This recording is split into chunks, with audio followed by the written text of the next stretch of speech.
கூட உங்களை வாழ்த்துகிறேன். நீங்க அனைவரும் மிகுந்த சந்தோஷத்தோடு அமர்ந்திருக்கிறது எனக்கு நல்லா தெரியுது. நமக்கு பொழுது போகக்கூடிய நேரங்கள் பார்த்தீங்கன்னா எப்படி போகுதுன்னே தெரிய மாட்டேங்குது. ஆனா ப்ரொடக்டிவிட்டியான நேரங்கள்லாம் போகவே மாட்டேங்குது. நம்ம ஏதாவது நன்மையான காரியங்கள், நம்ம வாழ்க்கைக்கு தேவையான காரியத்தை செய்யும் போது அது ரொம்ப கஷ்டமா இருக்கு. படிக்கணும்னு நினைச்சா கஷ்டம், வேலை செய்யணும்னு நினைச்சா கஷ்டம், வேற எல்லாம் இந்த மாதிரி எல்லா விஷயமும் நமக்கு கஷ்டமா இருக்கும். ஆனா நீங்க பாருங்க, வீணாக ஒன்றை நாம செய்யும் பொழுது அது பார்த்தீங்கன்னா ரொம்ப எளிதாகவும் இருக்கிறது, நேரம் போறதும் தெரியவே மாட்டேங்குது. இயற்கையாகவே இந்த உலகம் பாவத்தின் கீழ் இருக்கிறது அப்படிங்கிறதற்கு இது ஒரு அடையாளமாக இருக்கிறது.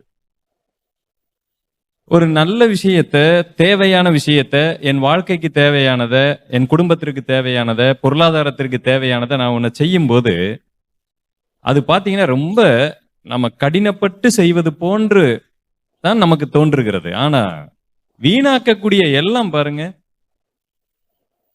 மணிக்கணக்கில் உட்காந்து நாம என்ன பண்ணிட்டு இருப்போம், எதையாவது செல்ல நோட்டிக்கிட்டு இருப்போம், டிவியில எதையாவது பார்த்துக்கிட்டு இருப்போம், அல்லது ஏதாவது மக்களோடு அல்லது தேவையில்லாத அரட்டை அடித்து கொண்டு இருப்போம். அப்ப எல்லாம் பார்த்தீங்கன்னா எப்படி நேரம் போகுதுன்னே தெரியாது. திடீர்னு பார்த்தீங்கன்னா 3-4 மணி நேரம் காணாம போயிருக்கும். ஆனா ஜஸ்ட் ஒரு அரை மணி நேரம் பிரசங்கத்தை நான் கேட்டாலே இன்னும் அரை மணி நேரம் தான் ஆயிருக்கா, என்னடா அது, ஓ அப்படிங்கிற எண்ணம் எனக்கும் வந்திருக்கிறது. நம்ம எல்லாருக்கும் அது வரக்கூடிய ஒண்ணு. இது யாரையும் நான் குற்றப்படுத்துவதற்காக சொல்லல. இயற்கையாகவே நாம் பாவத்தின் கீழ் இருக்கிறோம், இந்த உலகம் பாவத்திற்கு கீழே இருக்குங்கிறதுக்கு இது ஒரு எவிடன்ஸ். எந்த நல்ல விஷயத்தையும் நம்ம கஷ்டப்பட்டு தான் செய்ய வேண்டியதா இருக்கு. நிறைய நம்மளுடைய எஃபோர்ட்ஸ் எல்லாமே வீணாக போகிறது. நம்ம செய்யக்கூடிய பல வேலைகள் வீணும் வியர்த்தமுமாய் இருக்கிறது. ஈவன் மினிஸ்ட்ரி, ஊழியம் என்று எடுத்துக்கொண்டால் கூட நாம போடுற எஃபோர்ட், நாம பண்ணக்கூடிய எல்லா வேலையும் அப்படியே ரிட்டர்ன் வருதா அப்படின்னு கேட்டா இல்லை என்பதுதான் உண்மை. ஒரு நல்ல வியாபாரம் என்பது அதிகமான முதலீடுகளை செய்து ஏதோ ஒரு அளவுக்கு லாபம் பார்ப்பதல்ல. குறைந்த முதலீடு, அது நேரமா இருந்தாலும் பணமா இருந்தாலும் சரி, குறைந்த முதலீடு, குறைந்த நேரத்தை நான் போடுறேன், ஆனா ரெவென்யூ அல்லது பணம் அப்படியே அதிகமா வருதுன்னா அது உண்மையிலே நல்ல வியாபாரம், நல்ல பிசினஸ். அந்த மாதிரி ஒரு பிசினஸ்னா நமக்கு ஒரு சக்சஸ்ஃபுல். ஒருவேளை இப்படி வச்சுக்கலாம், நாம போடுற எஃபோர்ட்டுக்கு ஈக்குவலா ஒரு ரெவென்யூ வருது, அதுவும் பரவாயில்லை, நல்ல ஒண்ணுதான். 24 மணி நேரமும் வேலை செய்து ஒரு அளவுக்கு தாங்க. இன்றைக்கு இருக்கக்கூடிய வேலைகள்ல பாருங்க, சில பேர் பார்த்தீங்கன்னா 3 மணி நேரம் வேலை செய்வாங்க, மாதம் 1 லட்சம் சம்பாதிச்சுக்கிட்டு இருப்பாங்க. சில பேர் நாள் முழுவதும் 12 மணி நேரம் வேலை செய்து கொண்டிருப்பார்கள். ஆனால் மாதத்துல 10,000 ஒரு 30,000 வாங்குவதே அவர்களுக்கு கடினமாக இருக்கும். அப்படிப்பட்டவர்களை பார்க்கும்பொழுது இவங்களுக்கு வேதனையா இருக்கும். இதெல்லாம் எதை காண்பிக்கிறது அப்படின்னு கேட்டீங்கன்னா, நாம அதிகமான எஃபோர்ட் போடுறோம், ஆனா ரிசல்ட் இல்லை அப்படிங்கிறத காமிக்குது. நேற்றைய தினத்துல அருமையான தேவ ஊழியர் அவர்கள் சொன்ன போது, பேதுரு 3000 பிரசங்கம் பண்ணவில்லை, ஒரு பிரசங்கம் பண்ணாரு, 3000 பேர் ரசிக்கப்பட்டாங்க. நாம 3000 பிரசங்கம் பண்றோம், ஒரு ஆளு கூட வரமாட்டேங்கிறாங்க அப்படிங்கிற வார்த்தையை பகிர்ந்து கொண்டார் அல்லவா. ஒரு சக்சஸ்ஃபுல் மினிஸ்ட்ரி, ஒரு வெற்றியுள்ள ஊழியம் என்பது நாம போடக்கூடிய எஃபோர்ட் அப்படிங்கிறது வீணாக போகாமல் இருக்கக்கூடிய ஒன்றுதான். அப்ப என்னுடைய மினிஸ்ட்ரி மாடலை குறித்து தான் இன்னைக்கு நான் உங்களோடு பகிர்ந்து கொள்ள போகிறேன். நம்மளுடைய ஊழியம், நம்ம எல்லாருமே ஊழியம் செய்கிறோம். வெறும் பாஸ்டர், எல்டர்ஸ் மட்டும் இல்ல, ஒரு டீக்கன் மட்டும் இல்ல, நாம எல்லோருமே தேவனால் ஒரு குறிப்பிட்ட பணிக்காக தேர்ந்தெடுக்கப்பட்டிருக்கிறோம். ஒரு கால்பந்து விளையாடக்கூடியவர்களை நீங்க பாத்தீங்கன்னு சொன்னா அதுல ஒருத்தர் மாத்திரமோ 2 மாத்திரம் முன்னாடி நிப்பாங்க, கோல் போடுவாங்க. ஆனா அவங்களுடைய பேர் வெளியில வரும். ரொனால்டினோன்னு சொல்லுவாங்க, கிறிஸ்டியானோம்பாங்க, அதுக்கப்புறம் மெஸ்ஸின்னு சொல்லுவாங்க. இவர் பாருங்க 500 கோல் அடித்திருக்கிறார், உலகத்திலே மிக பிரபலமானவர்னு சொல்லுவாங்க. ஆனா அந்த மெஸ்ஸிக்கு இன்னொருத்தர் பாலை பாஸ் பண்ணியிருப்பார். அவர் பேர் கடைசி வரைக்கும் தெரியவே தெரியாது, யாருக்குமே தெரியாது. இந்த மெஸ்ஸி அப்படிங்கிறவர் அதிகமா ஓட மாட்டார். அவருக்கு லாபகமா கோல் அடிக்க தெரியும். அந்த கோல் போஸ்ட் கொஞ்சம் முன்னாடி தான் நின்றுட்டு இருப்பாரு. இங்க இருக்கிறவங்க கஷ்டப்பட்டு அந்த பாலை அங்கே இங்கேயும் கடத்தி கொண்டு அவரிடத்துல கொண்டு போவாங்க. அவர் நேர்த்தியா மிக அழகாக அந்த கோல் கீப்பரை தாண்டி அந்த கோல் போஸ்டுக்குள்ள அடிப்பாரு. ஆனா கோல் என்னமோ ஒரு கோல்னு இந்த நாட்டுக்குன்னு வரும்.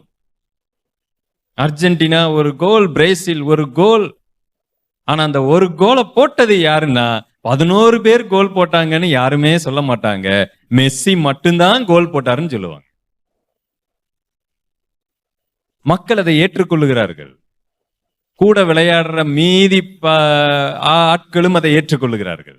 ஓகே, பரவாயில்லை, அவருக்கு நாங்க பாலை பாஸ் பண்ணா அவர் கோல் போட்டாரு, எங்க பேர் வரவில்லை, நோ ப்ராப்ளம். யார் இதுக்காக ஒரு நாள் கூட போய் கோர்ட்டுக்கு போய் நிக்கல. அந்த ஹோல் டீமே வேலை செய்து ஒரு விஷயத்தை சாதிக்கிறார்கள். அந்த மாதிரி தான் நாம ஒரு ஹோல் டீமா இருக்கிறோம். ஆனா நாம போடுற நம்முடைய சபையார் போடக்கூடிய எஃபோர்ட் கரெக்டான ரிட்டர்ன்ஸ்ல வருதா அப்படிங்கறத இன்னைக்கு நாம தியானிக்க போறோம். ஒரு சக்சஸ்ஃபுல் மினிஸ்ட்ரியை நடத்துறது எப்படி? இப்ப பாத்தீங்கன்னா ஒரு சபை கூடுகை என்று வைக்கிறோம். ஞாயிற்றுக்கிழமை நாம் சபை கூடுகை வைக்கிறோம் அல்லவா? அந்த சபை கூடுகையை நடத்துவதற்கு ஒரு மாடலை நாம் வச்சிருக்கிறோம்.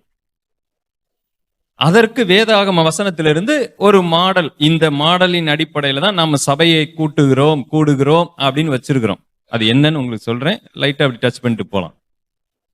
அடுத்து ஒரு சபையை நடத்தும் பொழுது அங்க இருக்கிற மூப்பர், பாஸ்டர், அவரை எந்த மாடல் அடிப்படையில, எந்த எக்ஸாம்பிளின் அடிப்படையில தேர்ந்தெடுக்க வேண்டும் என்பதற்கும் நாம் வசனம் வச்சிருக்கிறோம்.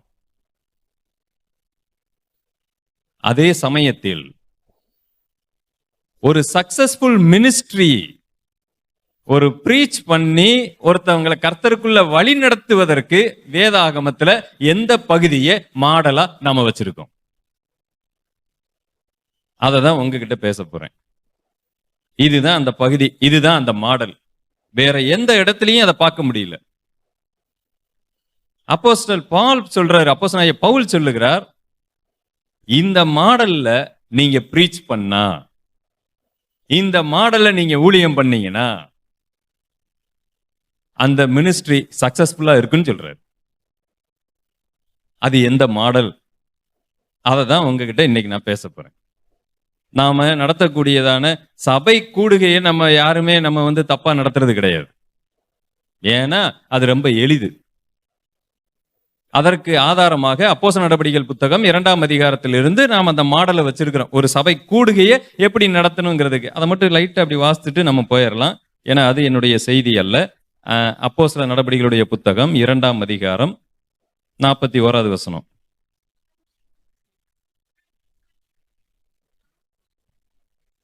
சோ ஃபர்ஸ்ட் இந்த வசனத்தில் இருந்துதான் நம்மளுடைய மாடல் சபை கூடுகை இந்த இடத்திலிருந்து தான் ஆரம்பிக்கிறது. அதைத்தான் அடிப்படையாக நாம் வச்சு எல்லாத்தையும் நடத்துறோம். சோ ஃபர்ஸ்ட் இதுல வரக்கூடிய முதல் குறிப்பா என்ன பார்க்கிறோம்? நம்ம நம்பர் 1 சுவிசேஷ பிரசங்கத்தை பார்க்கிறோம். காஸ்பல பிரீச் பண்றத நாம் அடிப்படையாய் வைத்திருக்கிறோம். நம்பர் 1 காஸ்பல பிரீச் பண்ணோம். அடுத்து நம்பர் 2 யாரெல்லாம் ஏற்றுக்கொண்டார்களோ அவங்களுக்கு எதை கொடுக்கிறோம்? ஞான ஸ்நானம் கொடுக்கிறோம். இது அந்த மாடல். அங்க அந்த வசனத்துல ரொம்ப அழகா வருது. நம்பர் 2 ஞான ஸ்நானத்தை கொடுக்கிறோம். Number 3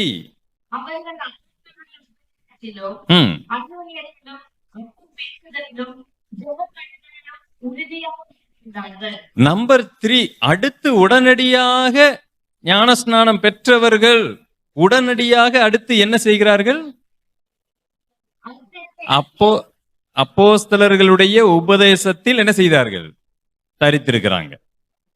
apostles teaching. அடுத்து என்ன வருகிறது? நம்ம இதுல கொஞ்சம் யோசிக்கணும். ஐக்கியம் தானே முன்னாடி வந்திருக்கணும். அப்பம்பிக்குதல் வந்திருக்கணுமோ அதுக்கு முன்னாடி? நான் சொல்லுக்கு முன்னாடி பிரதர் கண்டுபிடிச்சிட்டாரு. ஆனா நாம பிரதர் சொன்ன மாதிரி அப்பம்பிக்குதல் முன்னாடி வந்திருக்கணுமே. ஃபர்ஸ்ட் சுவிசேஷத்தை பிரசங்கிச்சாங்க. நம்பர் 2 என்ன பண்ணாங்க? ஞானஸ்நானம் பெற்றாங்க. அதை நம்ம கரெக்டா பண்ணிட்டோம். 3வது பிரசங்கம் பண்ணாங்க. பிரசங்கம், doctrinal teaching, Bible study, whatever it is, இது எல்லாமே பண்ணாங்க. அடுத்து என்ன, எப்படி இருந்தாங்க? அந்யோன்யத்தில் இருந்தாங்க, ஐக்கியத்தில். ஏன்னா உபதேசத்தினால் வரக்கூடிய, கிறிஸ்துவினால் வரக்கூடிய ஐக்கியமும் அந்யோன்யமும், உபதேசம் தான் அந்யோன்யத்தை கொண்டு வர வேண்டும் என்பது நம்ம எல்லாருக்கும் நன்றாக தெரியும். ஏன்னா உபதேசம் இல்லாத ஒரு அந்யோன்யமும் ஐக்கியமும் உலகத்தாரிடத்திலும் இருக்கிறது. திருடர்களிடத்திலும் இருக்கா இல்லையா? இருக்கு. திருச்சியிலையா லலிதா ஜுவல்லர்ஸ்ல திருடிட்டு போனது ஒரு காலத்துல பாத்தீங்களா? என்ன ஐக்கியம் இருந்தா அப்படி கரெக்டா திருடி இருக்க முடியும்? அவங்களுக்குள்ள ஐக்கியம் இல்லாட்டி திருடி இருக்க முடியுமா? நான் வெளியில உக்காந்துக்குவேன், யாராவது வந்தா சொல்லுவேன், நீங்க 2 பேர் உள்ள போ, நாங்க அந்த இடத்துல நிப்போம், அவ்வளவுதான். நாங்க உள்ள போய் கஷ்டப்பட்டு திருடுறோம், நீங்க வெளியில சும்மா வேவுதானே பாத்தீங்க, மாட்டிக்கிட்ட நீங்க ஈஸியா தப்பிச்சிருவீங்க, நாங்க தான் உள்ள மாட்டிக்குவோன்னு அவங்களுக்குள்ள சண்டை இல்ல, பிரிச்சுக்கிறதுலயும் சண்டை இல்ல. என்ன ஐக்கியம் பாருங்க. பேசாம அந்த ஐக்கியத்துல போய் சேர்ந்துடலாங்கிற அளவுக்கு இருக்கு. அவங்க கிட்ட இருக்கிற ஐக்கியம் கூட நம்ம கிட்ட இருக்க மாட்டேங்குது. அப்ப அந்யோன்யம் இல்லாத ஐக்கியம் எல்லா இடத்திலும் இருக்கிறது. ஐ மீன் உபதேசம் இல்லாத ஐக்கியம். அப்ப உபதேசத்தோடு வரக்கூடிய ஐக்கியம். ஐக்கியத்துக்கு அப்புறம் என்ன பண்ணாங்க? பிரெட் பிரேக்கிங்ல இருந்தாங்க. பிரெட் பிரேக்கிங்னால ஐக்கியம் வராது. ஐக்கியம் இருந்தா என்ன செய்வோம்? பிரெட் பிரேக்கிங் பண்ணுவோம். நம்ம சபையில் இருக்கிற மிகப்பெரிய பிரச்சனை என்ன தெரியுங்களா? யாராவது ஒருத்தர் தப்பு பண்ணிட்டா அவரை ஐக்கியத்துல கொண்டு வருவதை விட ஐக்கியத்தை விட்டு விலக்குவதில் தான் நம்பர் 1 வேலையை பார்ப்போம். அவர் எப்படியாவது ஐக்கியத்துல கொண்டு, இல்ல பிரதர் அடுத்த நிமிஷம் அப்பத்துல கை வைக்க கூடாதுன்னு சொல்லிட்டோம், அப்பத்துல எப்படியாவது கைய வைக்க நாம சொல்லணும் அல்லவா? எப்படியாவது அப்பத்துல கைய வைங்க, அதுக்காக என்னென்னமோ செய்யணுமோ அதை செய்யுங்க அப்படின்னு நாம செய்யாம விழுந்தடிச்சு ஓடி போய் என்ன பண்ணிடுறோம்? விளக்குறோம். பொதுவா நாம சடங்கு கிறிஸ்தவர்கள். நமக்கு ஏதாவது ஒண்ணு செய்யும் போதுதான் பயம் வரும். இது போன்ற அப்பத்துல இது பண்ணும்போது, ஞான ஸ்நானம், இந்த மாதிரி சடங்கை அப்படி ஏதாவது ஒரு தப்பு தண்டா பண்ணிட்டோம்னா அதுல நமக்கு ஏதாவது வந்துருது. எங்களுடைய கூடுகை கன்னியாகுமரியில இருக்கு. ஏன் எங்களுடைய கூடுகைன்னு சொன்னா தப்பா எடுத்துக்காதீங்க. இப்ப பாத்தீங்கன்னா நான் யூடியூப்ல நிறைய அப்படி பேசும்போது நிறைய பேர் என்ன செய்யறாங்க, பாக்குறாங்க, ஒரு நபரா பாக்குறாங்க, இதை ஒரு சபையா பார்க்கல, ஒரு சகோதரனா பாக்குறாங்க. என் முகம் அவங்களுக்கு பரிச்சயம் ஆயிருச்சு. இப்ப அங்கிருந்து போன் பண்றாங்க, வேற சபைக்கு போக மாட்டேங்கிறாங்க. நம்ம கூடுகை பக்கத்துல இருந்து போனா போக மாட்டேங்கிறாங்க. என்னன்னா அவங்களுக்கு ஒரு பழக்கம் ஆகிறது, ஃபேஸ் பழக்கமாயிருது. ஆரம்ப காலத்துல இருக்கிறதுனால அவங்க கிட்ட போய் நீங்க சத்தியத்துக்காக நிக்கணும், ஒரு நபருக்காக நிக்க கூடாது அப்படிலாம் எவ்வளவு சொன்னாலும் அது அவங்க தலையில ஏறுவதில்லை. இது போன்ற சில கூட்டம் ஏற்படும் பொழுது, எங்க ஒரு 50 பேர் 60 பேர் எங்கேயுமே போகாம நாங்க இங்கதான் நிப்போன்னு ஒரு இடத்துல இருக்கும்போது வேற வழியே இல்லாம அங்க நாங்க ஒரு கூடுகை ஏற்படுத்த வேண்டிய ஒரு சூழ்நிலையில தள்ளப்படுகிறோம். அந்த அடிப்படையில தான் நாம உடுமலைப்பேட்டையிலும் சரி, அதுக்கப்புறம் கோயம்புத்தூர்லயும் சரி, கன்னியாகுமரியிலும், இப்ப நாங்களே தயவு செய்து வேற எங்கேயாவது போங்கன்னு சொன்னா அவங்க போக மாட்டேறாங்க. அப்ப என்ன பண்றது? அவங்கள அப்படியே வீட்டிலேயே உட்கார வச்சிருக்கிறதா? சரி வாங்கப்பா, கூடி வாங்க, இங்க இருந்து நாங்கள் சகோதரர்களை அனுப்புகிறோம், இப்படி அனுப்பிக்கிட்டு இருக்கிறோம். இந்த கன்னியாகுமரி கூடுகை பாத்தீங்கன்னா அவங்க எல்லாருமே வேறு வேறு இடத்துல இருந்து வரக்கூடியவர்கள். ஒரு நபர் கூட நம்ம சபையினுடைய பின்புலம் கிடையாது. அங்க பாத்தீங்கன்னா ஒரு 50-60 பேர் இருக்கிறாங்க. அதுல பாத்தீங்கன்னா ஒரு கடந்த முறை பார்த்தீங்கன்னா ஒரு 40 பேர் இருந்தாங்க. அப்ப அங்க ஒரு சகோதரன் அங்க போறாங்க. அங்க அப்பம்பிக்கு ஆராய்க்கும் பொழுது கண்ணாடி பாத்திரம் பயன்படுத்தக்கூடாது. இது எங்களுக்கே புதுசா இருந்துச்சு. நம்ம சபை டாக்டரின் இது ரொம்ப வேதனையா போச்சு எனக்கு. கண்ணாடி பாத்திரம் பயன்படுத்தக்கூடாதா? எங்கிருந்து நீங்க இதெல்லாம் கற்றுக்கொண்டு வருகிறீர்கள்? ஒரு கர்த்தருக்கு உண்மையாய் வாழக்கூடிய விஷயத்துல எல்லாம் நாம ரொம்ப இம்பார்ட்டன்ட் கொடுக்காம, மேக்சிமம் பாத்தீங்கன்னா நம்மளுடைய இந்த பாத்திரம் கண்ணாடியில இருக்கணுமா, நெளிஞ்சு இருக்கணுமா, வளைஞ்சு இருக்கணுமா, சில்வர்ல இருக்கணுமா, பித்தளையில இருக்கணுமா என்கிற விஷயத்திலேயே நாம பார்த்துக்கிட்டு இருக்கிறோம் பாத்தீங்களா? நம்ம முக்கியமான விஷயத்தை கோட்டை விட வாய்ப்பு இருக்கு. அப்போஸ்தலர்களுடைய வாழ்க்கையில நீங்க பாத்தீங்கன்னா, ஐக்கியத்திற்கு அப்புறம் அவர்கள் அப்பம் பிட்பதை வைத்திருந்தார்கள். அந்த ஐக்கியம் என்கிற ஒரு விஷயம் முதலாவது நம்மளுடைய வாழ்க்கையில வந்து விட்டாலே போதுமானது. அந்த அப்பம் பிக்குதல்ல ஒரு சின்ன சின்ன குறைகள் கூட இருக்கலாம். அதை ரொம்ப பெர்ஃபெக்ட்டா நம்ம பண்ண முடியாது.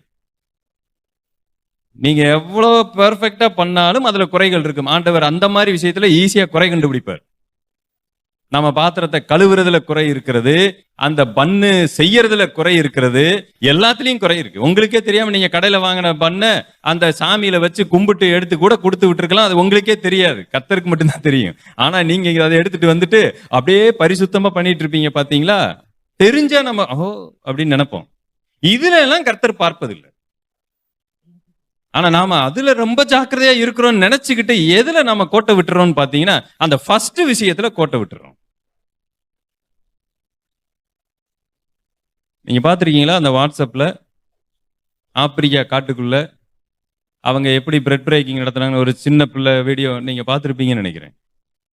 பார்த்தீங்கன்னா அந்த இலை பார்த்தீங்கன்னா கிழிஞ்சு போய் ஒரு இலை அவங்க கிட்ட பார்த்தாலே அவ்வளவு தூரம் பின்தங்கின மக்கள். அது கிழிஞ்ச ஒரு இலை இருக்கு, அந்த இலையில அந்த காஞ்சி போன ஒரு பன்னு மாதிரி ஒன்று வச்சிருக்கிறாங்க. அதுக்கு பக்கத்துல பாத்தீங்கன்னா ஒரு டப்பா, அந்த டப்பா பாத்தீங்கன்னா நீங்க எல்லாம் தொடவே நம்ம பாத்ரூமுக்கே யூஸ் பண்ண மாட்டோம். அந்த மாதிரி ஒரு டப்பால ரசம் மாதிரி ஒன்ன வச்சிருக்கிறாங்க. ஒரு 30-40 பேர் உட்கார்ந்து இருக்கிறாங்க. அதுதான் அவங்க பிரெட் பிரேக்கிங் பண்ணிக்கிட்டு இருக்கிறாங்க. எனக்கு ஒரு கேள்வி இருக்கு, இதை ஆண்டவர் அங்கீகரிப்பாரான்னு நான் கேட்கிறேன். என்ன சொல்றீங்க? மறந்துட்டு ஏதாவது பேசிட்டு இருக்க போறீங்க?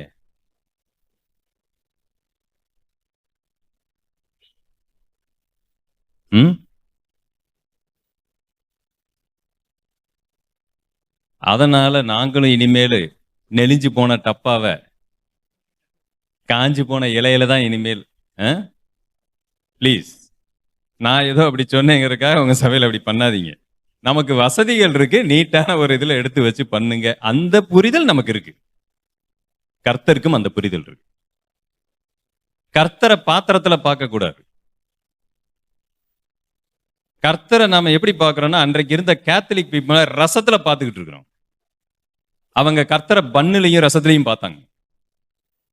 அது தேவனுடைய சரீரம்னு பார்த்து மென்ன செத்தம்டா அப்படின்னு நினைச்சாங்க. அப்படி குடிச்சிட்டோம்னா ரத்தத்தையே நான் குடிக்கிறேன் தெரியுமா? அது என்ன, இயேசு கிறிஸ்துவினுடைய ரத்தம் என்ன சொல்றது, ஏபி நெகட்டிவா பாசிட்டிவாங்கிற அளவுக்கு பேசிட்டு இருக்காங்க. ஏன்னா அதை தூக்கி ஜெபிக்கும் போதே அது என்னவா மாறுது, ரத்தமா மாறுது. நாம கொஞ்சம் வித்தியாசம் படுத்திக்கிட்டு இருக்கிறோம், அவ்வளவுதான் வித்தியாசம். இதுல காண்பிக்கிற இம்பார்ட்டன்ட் நான் தப்புன்னு சொல்லல, ஆனா அதுக்கு முன்னாடி காண்பிக்கிற ஐக்கியம் என்பது வெரி வெரி வெரி இம்பார்ட்டன்ட். ஒருவர் ஐக்கியத்திலிருந்து நாம் தள்ளி வைப்பது தவறல்ல, அதுக்கு முன்னாடி அவரை எப்படியாவது ஐக்கியத்துக்குள்ள வர வைப்பதற்காக மிக போராட்டத்தை நாம் செய்துவிட்டு கடைசி உச்சபட்சமா நாம் எடுக்கக்கூடிய ஒன்றுதான் அது. அதை நாம் பார்த்து கொள்ளலாம். இந்த மாடலை தான் நம்ம சபை கூடி வருவதற்காக வைத்திருக்கிறோம். அவர்கள் அந்யோன்யத்தில் இருந்தார்கள், அதுக்கப்புறம் என்ன செய்தார்கள், அப்பம் விட்டாங்க, அதுக்கப்புறம் ஆராதனை, ஜெபம், உபவாசம், வாட் எவர் இட் இஸ். இப்ப இந்த மாடலை நம்ம கரெக்டா பண்ணிட்டு இருக்கிறோம். ஒரு ஊழியனை தேர்ந்தெடுக்கிற மாடலையும் நாம கரெக்டா பண்றோம்னு நம்புறேன். அது 1 தீமோத்தேயு 3 இருக்கு. ஒரே மனைவியுடைய புருஷனாக இருக்க வேண்டும் என்கிற அந்த உபதேசத்தை சுமார் 2000 வருடங்களுக்கு முன்பதாக அப்போஸ்தலனாகிய பவுல் கொடுத்தால் இந்த கிறிஸ்டியானிட்டி எந்த அளவுக்கு பரிசுத்தமான ஒரு மார்க்கம் என்பதை நினைத்து பாருங்கள். ஏன் நான் அப்படி சொல்றேன்னா, எங்க தாத்தா காலத்திலே 2 பொண்டாட்டிங்கிறது சாதாரணமான விஷயம். 2000 வருடங்களுக்கு முன்பதாக தேவன் மனுஷர்களிடத்திலே பேசுகிறார். என்னுடைய ஊழியத்தை செய்வதற்கு ஒரே மனைவியுடைய புருஷர் தன்னுடைய பிள்ளைகளை சகல நல்லொழுக்கத்திலும் கீழ்ப்படிய பண்ணுகிறவர்கள். அப்படின்னா கீழ்ப்படிய பண்ண முடியும் என்று அர்த்தம். அப்ப இதுல ஏதாவது ஒரு இது குறைஞ்சா ஏற்படுத்தாதீங்கன்னு அர்த்தம். ஆனால் இன்றைக்கு ஊழியர்களுக்கு பஞ்சமாய் மாறிவிட்டதுனாலே, மூப்பர்களுக்கு நாம் பஞ்சமாய் இருக்கிறதுனால, இதுல ஏதோ ஒண்ணு இருந்தால் நாம் ஏற்படுத்தி விடுகிறோம். ஒரு குவாலிட்டி இருந்தாலே போதும் என்கிற அளவுக்கு நிலைமை மாறிவிட்டது. நம் சபையை குறித்து பேசல, ஒட்டுமொத்த கிறிஸ்டியானிட்டியை பத்தி பேசுறேன். தைரியமாக ஒருவர் வீடியோ போடுகிறார், என்னுடைய மனைவி விவாகரத்து நடக்கவில்லை, ஆனால் நான் வேறொரு பெண்ணோடு இருக்கிறேன், வீடியோ போடுறார். மக்கள் சொல்லுகிறார்கள் நத்திங் ராங் இன் தட் அப்படிங்கிறாங்க. No problem. எந்த அளவுக்கு அவர் உண்மையை பேசிட்டார் பாத்தீங்களா? இது ஒரு தவறு, இது பாவம் என்று தெரியாமல் ஒருவர் எளிதாக வீடியோ போட முடியுது. இந்த பிரச்சனை எல்லாம் நடக்கிறதுக்கு முன்னாடியே அந்த சபையிலிருந்து ஒரு அம்மா எனக்கு கூப்பிட்டாங்க. 4-5 months இருக்குன்னு நினைக்கிறேன், 6 மாசமே இருக்கும். இதெல்லாம் நடந்துருச்சுன்னு எங்களுக்கு தெரியும், எனக்கு தெரியும். 6 மாதத்துக்கு முன்னாடி கூப்பிடும் போது அவங்க எனக்கு எந்த அளவுக்கு மக்கள் ஒரு ஒண்ணுமே தெரியாம ஜீரோவா இருக்கிறாங்கிறது அப்பதான் எனக்கு தெரிஞ்சது. ஒரு கிறிஸ்டியானிட்டி எவ்வளவு தூரம் போயிருச்சுன்னு. அந்த அம்மா போன் பண்ணாங்க, பிரதர் அவங்களுக்குள்ள பெரிய சண்டை வந்து விட்டது, அந்த போதகருக்கும் மனைவிக்கும் பயங்கர சண்டை வந்து விட்டது, ஆனால் போதகர் கேட்டார் விவாகரத்து. என்னதாங்க, என்ன அப்படி சண்டைன்னு நினைக்கிறீங்க? ஒண்ணுமே சண்டை இல்ல, பெரிய பிரச்சனை இல்ல, ஆனா 2 பேருக்குள்ள கருத்து வேறுபாடு வந்து விட்டது. போதகர் நியாயமாக விவாகரத்து கேட்டார், இந்த அம்மா தரவில்லை. நான் கேட்டுக்கிட்டே இருக்கிறேன். ஓகே, இது உரிமை மீறல் இல்லையா? மனித உரிமை மீறல் இல்லையா? அவர் நியாயமா விவாகரத்து கேட்டாரு. இந்த அம்மா என்ன பண்ணிருக்கணும்? கொடுத்திருக்கணும், கொடுக்கல. ஆக இது மனித உரிமை மீறல் இல்லையா பிரதர் அப்படின்னாங்க. நீங்க எல்லாம் யாரையா, எங்க இருந்து வர்றீங்க? வசனம் தெரியுமா? ஊழியம் பண்றோமா? வேற எதுவும் செய்யறோமா? வெளியில எப்படி நடந்துகிட்டு இருக்குங்கிறத நம்ம கொஞ்சம் தெரிஞ்சுக்கணும். நம்ம 4 செவத்துக்குள்ள இருக்கக்கூடாது. ஜனங்களை எங்கேயோ போயிட்டு இருக்கிறாங்க, இந்த கிறிஸ்தவம் வேற எங்கேயோ போயிட்டு இருக்கு. இது தவறு இல்லை என்று நம்புகிறது ஒரு பெரும் கூட்டம். இது தவறு இல்லை, நான் கேட்டுட்டா நீ நியாயப்படி எனக்கு என்ன செய்யணும்? கொடுக்கணும். அப்படி கொடுத்துட்டா அதுதான் கர்த்தருக்கு பிரிய, நான் என்ன வேணாலும் பண்ணிக்குவேன், நான் ஊழியம் பண்ணுவேன், என்ன வேணாலும் செய்வேன். ஆக மொத்தத்தில் அந்த மாடல் காணாம போச்சு. தேவன் எப்படி ஒரு ஊழியரை தேர்ந்தெடுக்க வேண்டும் என்கிற மாடல் என்ன ஆயிடுச்சு? காணாம போச்சு. சரி, விஷயத்துக்கு வருகிறேன். பிரீச்சிங், ஒரு சக்சஸ்ஃபுல் மினிஸ்ட்ரிய எப்படி பண்றது அப்படிங்கிறதுக்கு ஒரு மாடலை அப்போஸ்தலன் பால் நமக்கு சொல்லித்தராரு. இதை மட்டும் நீங்க செஞ்சா போதும், இந்த மாடல் சூப்பரா இருக்குங்கிறார். உங்களுடைய ஊழியம் அருமையா இருக்குங்கிறார். என்ன மாடல் அது? 1 Thessalonians chapter 2, 1 தெசலோனிக்கேயர் 2ஆம் அதிகாரம் 1 வசனம். இந்த வசனம் பாருங்க, இதனுடைய அர்த்தம் என்ன அப்படிங்கறத நான் சொல்றேன். சகோதரரே, நாங்கள் உங்களிடத்தில் பிரவேசித்தது வீணாக இருக்கவில்லை என்று நீங்கள் அறிந்திருக்கிறீர்கள். இந்த வேர்டு தான் ஒரு அற்புதமான வார்த்தை. அர்த்தம் என்னன்னு கேட்டீங்கன்னா, நாங்க உங்ககிட்ட ஊழியம் செஞ்சோம், அந்த ஊழியம் என்னவாய் போகவில்லை? வீணாய் போகவில்லை. அப்படி என்றால் இட் இஸ் சக்சஸ்ஃபுல் மிஷன். இந்த ஊழியம் அற்புதமாய் நிறைவேறிருச்சு. எப்படி? ஏன் இந்த ஊழியம் சக்சஸ்ஃபுல்லா நிறைவேறுச்சு அப்படிங்கிறத தான் இதுல அவர் வெளிப்படுத்துகிறார். எது வரைக்கும் பேசுகிறார்னு பாத்தீங்கன்னா, இந்த 2வது வசனத்திலிருந்து கிட்டத்தட்ட 13வது வசனம் வரைக்கும் பேசுறார். இதுதான் சக்சஸ்ஃபுல் மினிஸ்ட்ரிக்கு ஒரு மாடல். இப்படித்தான் நம்ம மினிஸ்ட்ரி இருக்க வேண்டும். நீங்க வேற எதுவுமே தெரியாட்டியும் கூட பரவாயில்ல, இந்த 13 வசனம் தெரிந்திருந்தால் போதுமானது. நம்ம இதை ஒரு சக்சஸ்ஃபுல் மினிஸ்ட்ரியா வச்சுக்கலாம். நீங்க நல்லா கவனிங்க, முடிக்கும் போது எப்படி முடிக்கிறாரு பாருங்க. 13வது வசனம். நம்ம அடிக்கடி இந்த வசனங்கள் எல்லாம் நீங்க சபையில, எங்க சபையில நாங்க பலமுறை தியானிச்சிருக்கிறோம். ஆகையால் நீங்கள் தேவ வசனத்தை எங்களாலே கேள்விப்பட்டு ஏற்றுக்கொண்ட போது அதை மனுஷர் வசனமாக ஏற்றுக்கொள்ளாமல் தேவ வசனமாகவே ஏற்றுக்கொண்டதினாலே நாங்கள் இடைவிடாமல் தேவனுக்கு ஸ்தோத்திரம் செலுத்துகிறோம். போதும். அப்போஸ்தலர் பால் பேசிய வசனங்களை அவங்க தேவ வசனமா ஏற்றுக்கொண்டார்கள். இன்றைக்கு நான் பேசுகிற வசனங்கள் தேவ வசனமா ஏற்றுக்கொள்ளப்பட முடியுமா அப்படின்னு என்னை நானே கேள்வி கேட்க வேண்டி இருக்கிறது. நேற்றைய தினத்துல அங்கிள் பேசும் பொழுது ஒரு வார்த்தை பேசினா அது ரொம்ப டச் பண்ணுச்சு. என்ன வார்த்தை அவர் சொன்னாருன்னா, ஒரு சத்தியத்தை ஒரு போதகர் பிரசங்கம் பண்ணுகிறார். அந்த பிரசங்கம் முதல்ல அவர் அதை நம்புகிறாரா அப்படின்னு கேட்டார். அவர் அதை நம்புறாரா?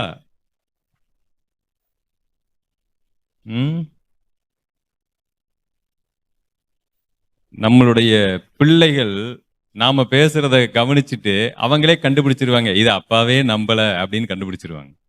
இதை நம்ம குடும்பமே நம்பல, ஆனா நம்ம கிட்ட என்ன செய்வாங்க? பாத்தீங்களா? ஒரு வீட்டுல பாத்தீங்கன்னா, எங்க அப்பா அங்கிள் பொய் சொல்லி என்னை ஏமாத்திட்டாரு. என்னமா சொன்னாரு? இது இயற்கையா எல்லார் வீட்லயும் நடக்கிற ஒண்ணுதான்ங்கிறது எனக்கு தெரியும்.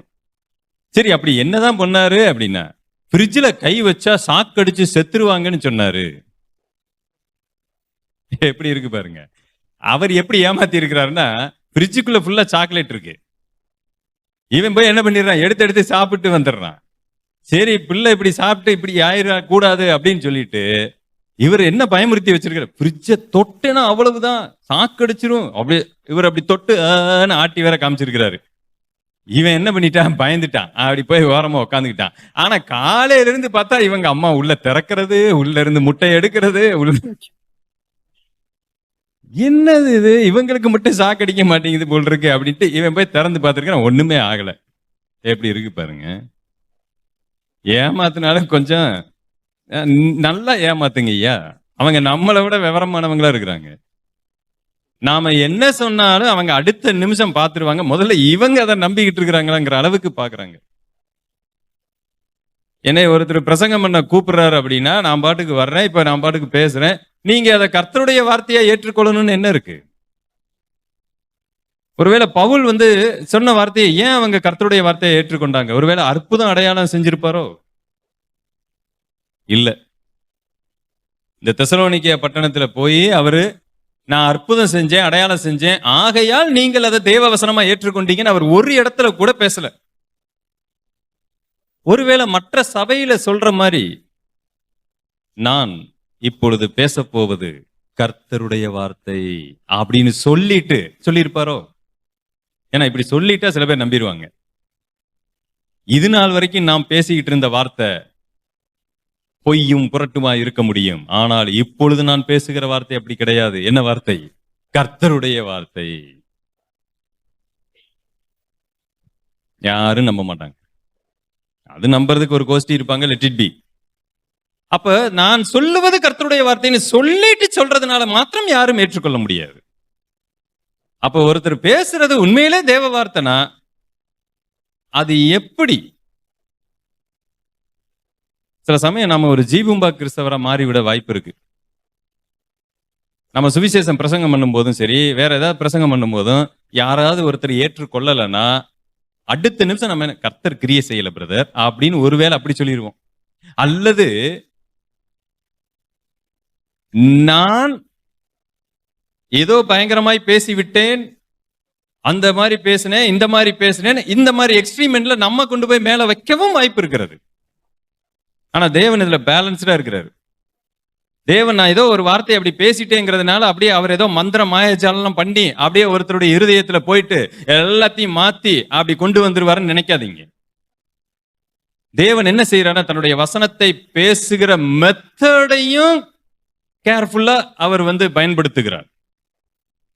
இப்ப தெசலோனிக்கேயருக்கு பவுல் சொல்லும் பொழுது ஒரே வார்த்தையில சொல்லிட்டு போயிருக்கலாம், நான் பேசின வார்த்தையை நீங்க தேவ வசனமாய் ஏற்றுக்கொண்டீங்க, கர்த்தர் கிரியை செய்து விட்டார், அவ்வளவுதான், முடிச்சிட்டு போயிருந்திருக்கலாம். ஆனா அவர் அப்படி சொல்லவே இல்லை. அவர் என்ன தெரியுமா சொல்றாரு, ஒரு இடத்துல கூட கர்த்தர் இப்படி செஞ்சார், கர்த்தர் கிரியை செய்தார் அப்படின்னு சொல்லவே இல்லை.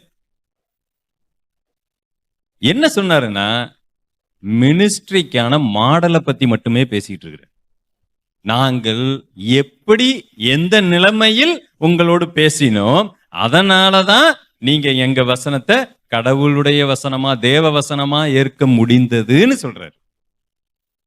ஏன்னா இந்த வசனம் ஆரம்பிக்கும் போது எப்படி ஆரம்பிக்குது பாருங்க, 13வது வசனம் எப்படி ஆரம்பிக்குது, ஆகையால் நீங்கள் இப்படி ஏற்றுக்கொண்டீங்க. அந்த இணைப்பு வார்த்தையை மட்டும், therefore அப்படிங்கிற இணைப்பு வார்த்தையை மட்டும் என்னைக்குமே விட்டுறக்கூடாது. வசனத்தை வாசிக்கும் போது தயவு செய்து நிறுத்தி நிதானமாய் வாசியுங்கள். சில பேர் வசனத்தை வாசிக்கும் எப்படி வாசிக்கிறாங்க அப்படின்னு பாத்தீங்கன்னா, பிரதர் நான் 1 மணி நேரத்துல 50 அதிகாரம் வாசித்துருவேன் பிரதர், பிளீஸ் நிறுத்துங்க, அப்படி வாசிக்காதீங்க, அது தப்பு. 50 மணி நேரத்துல வேணா ஒரு அதிகாரம் வாசிங்க. என்ன சொல்றீங்க, 50 மணி நேரத்துல ஒரு அதிகாரமா? அப்படின்னா 50 மணி நேரமும் நீங்க ஒரு அதிகாரத்தை வாசித்தால் அது நமக்கு பிரயோஜனத்தை கொடுக்கும். 1 மணி நேரத்துல நீங்க 50 அதிகாரத்தை வாசித்தீங்கன்னா அதனால எந்த பிரயோஜனமும் இருக்காது. இரவும் பகலும் கர்த்தருடைய வேதத்தில் தியானமா இருக்கிற மனுஷன் பாக்கியவான் தானே ஒழிய இரவும் பகலும் வாசிக்கிறவன் பாக்கியவான் அல்ல. அதை தியானம் பண்ணணும், மெடிடேட் பண்ணுங்க. எப்ப மெடிடேட் பண்ண முடியும்? ஒரு வசனத்தை நீங்க எத்தனை முறை வாசித்திருக்கிறீர்கள் என்பதுதான். குறைந்தபட்சம் ஒரு வசனத்தை எத்தனை முறை வாசிப்பீர்கள் நீங்களே கேட்டுக்குங்க. 50 முறை, 100 முறை, ஒரு அதிகாரத்தை. சம்டைம்ஸ் நம்ம சொல்லுவோம், பைபிளை 4 முறை முடிச்சிட்டேன் பிரதர். நீங்க 4 முறை முடிக்கிறதுனால எந்த பிரயோஜனமும் இல்லை பிரதர். ஒரு அதிகாரத்தை எத்தனை முறை வாசித்திருக்கிறீங்கிறது தான் பிரயோஜனம் இருக்கு. ஒரு முழு புத்தகத்தை எத்தனை முறை வாசித்திருக்கிறீர்கள் என்பதில் தான் பிரயோஜனம் இருக்கிறது. இனிமேல் அதை மனசுல வச்சுக்கோங்க. ஒரே அதிகாரம் தான், அன்னைக்கு ஃபுல்லா அந்த ஒரு அதிகாரம் மனசுல வச்சுக்கோங்க. சும்மா வாசித்துக்கிட்டே இருங்க, வாசித்துக்கிட்டே இருங்க. அதுல இருக்கக்கூடிய விஷயங்கள் எல்லாம் உங்களுக்கு அப்பதான் தெரிய ஆரம்பிக்கும். அந்த மாதிரி வாசிக்கும் பொழுது அந்த இணைப்பு வார்த்தை நமக்கு புரியுது. ஆகையால் therefore நீங்க எங்க வசனத்தை தேவ வசனமா ஏற்றுக்கொண்டீங்க. ஆகையால் அப்ப என்னுடைய மினிஸ்ட்ரி, நான் பேசுகிற வசனங்கள், நம் சபையில செய்யப்படக்கூடிய ஊழியங்கள், அது ஒரு ப்ரொடக்டிவிட்டியாக, நல்ல ஒரு ஆத்துமாக்களை ஆதாயம் பண்ணக்கூடியதாக இருக்க வேண்டும் என்று சொன்னால், அந்த ஊழியம் வீணாய் போகாமல் இருக்க வேண்டும் என்று சொன்னால், பவுல் சொல்லக்கூடிய அந்த அறிவுரைகளை நாம் கேட்க வேண்டி இருக்கிறது.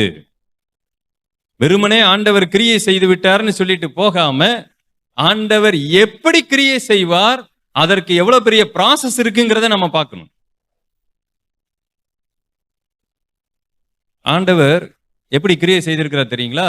ஒரு மனுஷன் நம்ம அப்படியே இல்லாட்டி டேப் ரெக்கார்ட் மாதிரி போட்டு விட்டுட்டு, இயேசு கிறிஸ்துவின் சுவிசேஷம் 1 கொரிந்தியர் 15ஆம் அதிகாரத்திலிருந்து முதல் 4 வசனங்கள்னு அப்படி போட்டு விட்டுட்டு யாரையாவது அப்படியே ஆண்டவர் ஏற்றுக்கொண்டு விட்டு அப்படியே செய்ய முடியும்னா ஊர் உலகத்துல எல்லாம் நாம அந்த மாதிரி செஞ்சுட்டு போயிடலாம். பஸ்ல, கார்ல, லாரியில. அப்போஸ்தலனாகிய பவுலை எப்படி ஆண்டவர் தயார்படுத்தி இருக்கிறார் பாருங்க. ஒரே ஒரு சுவிசேஷம் சொல்லுவதற்கு பவுலை எப்படி தயார்படுத்தி இருக்கிறார் பாருங்க. அந்த ஆயத்தம் தான் அவர் பேசின வசனத்தை தேவ வசனமாய் ஏற்றுக்கொள்ள அங்கு வழிவகை செய்தது பாருங்க. ஆகையால் அப்ப என்ன, அது மேல இருந்து வாசிட்டு வரணும் ஃபுல்லா. அதுக்கு நான் சில குறிப்புகளை வைத்திருக்கிறேன். நம்பர் 1 குறிப்பு, நம்பர் 1,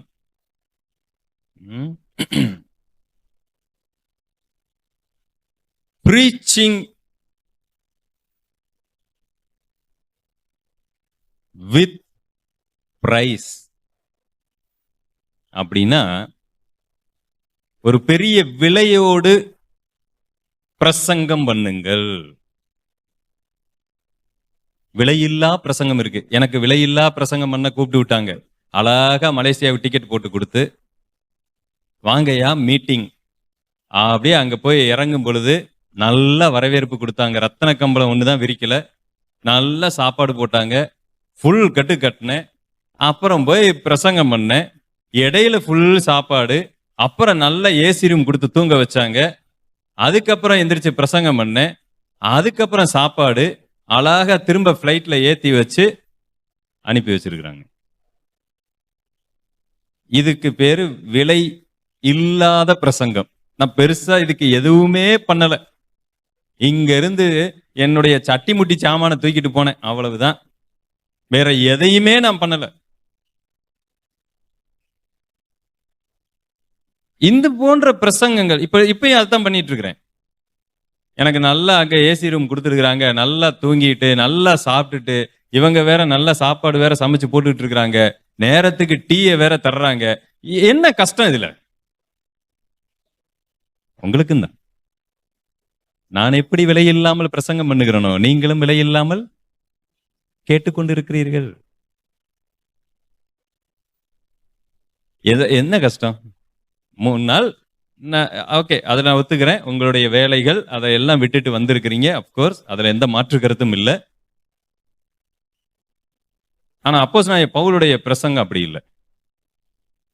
அவர் என்ன சொல்றாரு? ஃபர்ஸ்ட் என்ன பயன்படுத்துறாரு பாருங்க. உங்களுக்கு தெரிந்திருக்கிறபடி முன்னே பிலிப்பு பட்டணத்திலே நாங்கள் பாடுபட்டு நிந்தை அடைந்திருந்தும் வெகு போராட்டத்தோட தேவனுடைய சுவிசேஷத்தை உங்களுக்கு சொல்லும்படி நம்முடைய தேவனுக்குள் தைரியம் கொண்டிருந்தோம். ஏன் இந்த வார்த்தையை அவர் எழுதுகிறார் என்று சொன்னால், ஒரு மனிதனுக்கு உச்சபட்சமா உயிர் தான் முக்கியம். அந்த உயிருக்கே பிரச்சனை வந்தாலும் சரி, அடிச்சு பிலிப்பு பட்டணத்துல அவரை பயங்கரமா காயப்படுத்தி இருக்கிறாங்க, ரத்தம் ஒழுகி கொண்டிருக்கிறது. அதோடு கூட இங்க வந்து ஒரு சத்தியத்தை பேசுகிறார் அப்படின்னா மக்களுடைய பார்வை எப்படி இருக்கும்? ஒருவேளை இந்த பக்கம் நான் நல்ல காணிக்கையை வாங்கிக்கிட்டு நல்ல கார்ல வந்து இறங்கி நல்ல அது வந்து கர்த்தர் நல்லவர்னு பேசும் பொழுது அதை நான் தவறு சொல்லல. அது செய்யக்கூடிய வேலையை விட என்னை 4 பேர் அடி வெளுத்து கொண்டிருக்கிறாங்க, ரத்தம் சொட்ட சொட்ட, இதை பத்தியே நீ பேசவே கூடாது, உன் கழுத்தை வெட்டிடுவோன்னு சொன்னாலும் ஓடி வந்து இப்ப நான் உங்ககிட்ட சொல்லும் பொழுது ரத்தம் ஒழுகிட்டு இருக்கு, ஆண்டவர் நல்லவரியா அப்படின்னு சொல்லும் போது 2க்குள்ள வித்தியாசம் உங்களுக்கு புரியுதா? இவ்வளவு அடி அடிச்சும் ரத்தம் வந்தும் இவர் இந்த விஷயத்தை பேசினாருன்னா கண்டிப்பா அது உண்மையா இருக்கும். அதில் உண்மை. ஏன்னா ஒரு மனுஷனுக்கு ரொம்ப முக்கியம் உயிர். அந்த உயிருக்கே அவர் பயப்படாம ஒரு சத்தியத்தை ஒன்ன சொல்றாருன்னா அது என்னவா இருக்கும்? உண்மையா இருக்கும். ட்ரூத். அப்ப மக்கள் அவங்க நம்ம கிட்ட என்ன பார்க்கணும்னா உண்மையை பார்க்கணும். உண்மைய எல்லாரும் சொல்றதுனால அது ஏற்றுக்கொள்ளப்படாது. உண்மையத்தான் அதுக்காக யாரு சொன்னாலும் அது ஏற்றுக்கொள்ளப்பட்டு விடுமான்னு கேட்டா கிடையவே கிடையாது. உண்மையை சாத்தானே சொன்னா கூட அது என்னவாய் மாறிவிடாது, உண்மையா ஆகாது, அல்லது ஏற்றுக்கொள்ள வேண்டிய அவசியம் இல்லை. அதனால நான் உண்மையைத்தான் பேசுறேன், ஆனா யாருமே ஏற்றுக்கொள்ளவில்லை என்று நம்ம ஊழியத்தில் உண்மையை செய்கிறோம், உண்மையாய் பேசுகிறோம், அதை செய்கிறோம், இதை செய்கிறோம், யாரும் ஏற்றுக்கொள்ளவில்லை. ஏனென்றால் நம்முடைய ஊழியத்தில் விலை இல்லை. நாம கஷ்டப்படாம அதை செய்கிறோம். இது போன்ற கூட்டங்களில் வேண்டுமானாலும் இருக்கலாம். ஆனால் நாம் இல்லங்களுக்கு சென்றதுக்கு அப்புறம் நம்முடைய ஒவ்வொருவருடைய மினிஸ்ட்ரியிலையும் ஒரு பெரிய விலை இருக்க வேண்டும். அதுதான் அநேகரை ஓகே, இவங்க எந்த ஒரு ஆதாயத்திற்காகவும் அதை செய்யவில்லை, அல்லது சாதாரணமா இருந்து கொண்டு அதை சொல்லவில்லை, மிகுந்த சிரத்தையோடு பிரயாசத்தோடு அதை செய்கிறார்கள் என்று அவர்கள் பார்க்கணும். இல்லாட்டி பவுல் அந்த வார்த்தையை சொல்லி இருக்க மாட்டார். தன்னையே பெருமைப்படுத்துகிற வார்த்தையை அவர் எதுக்கு சொல்ல வேண்டும்? சொல்ல வேண்டிய அவசியம் இல்லையே. இது நமக்காக எழுதப்பட்டது. இட்ஸ் a மினிஸ்ட்ரி மாடல் என்று வைத்துக் கொள்ளுங்கள். வெகு போராட்டத்தோடு உங்ககிட்ட சுவிசேஷத்தை சொல்ல கர்த்தர் எங்களுக்கு தைரியத்தை கொடுத்தார். அடுத்து பாருங்க, நம்பர் 5, வித்தவுட் காம்ப்ரமைஸ். அந்த பிரசங்கம் எப்படி இருக்குன்னு கேட்டீங்கன்னா, பிரீச்சிங் வித்தவுட் காம்ப்ரமைசிங். அவங்க 5வது வசனம் பாருங்க. உங்களுக்கு தெரிந்திருக்கிறபடி நாங்கள் ஒரு காலும் இச்சகமான வசனங்களை சொல்லவும் இல்லை, பொருளாசையுள்ளவர்களாய் மாயம் பண்ணவும் இல்லை. தேவனே அதற்கு சாட்சி. இச்சகமான வசனத்தை நாங்கள் பேசல. ஏன்னா முந்தின வசனத்துல ரொம்ப அழகா சொல்லிட்டாரு, மனுஷங்களை நாங்க என்ன செய்ய மாட்டோம், பிரியப்படுத்தல.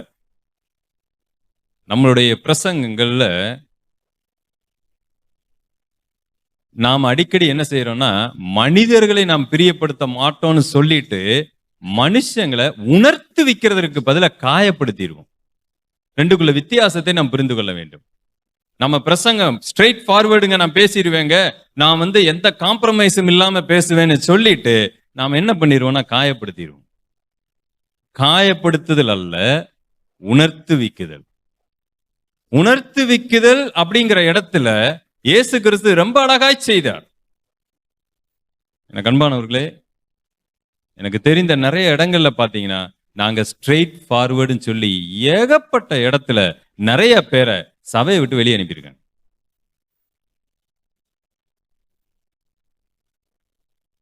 சில சமயங்கள்ல நாம என்ன செய்ய வேண்டியிருக்குன்னா, கண்டிக்க வேண்டியிருக்கு. ஆனா பைபிள் சொல்லுது சாந்தமுள்ள ஆவியோட கண்டிக்க வேண்டியிருக்கு.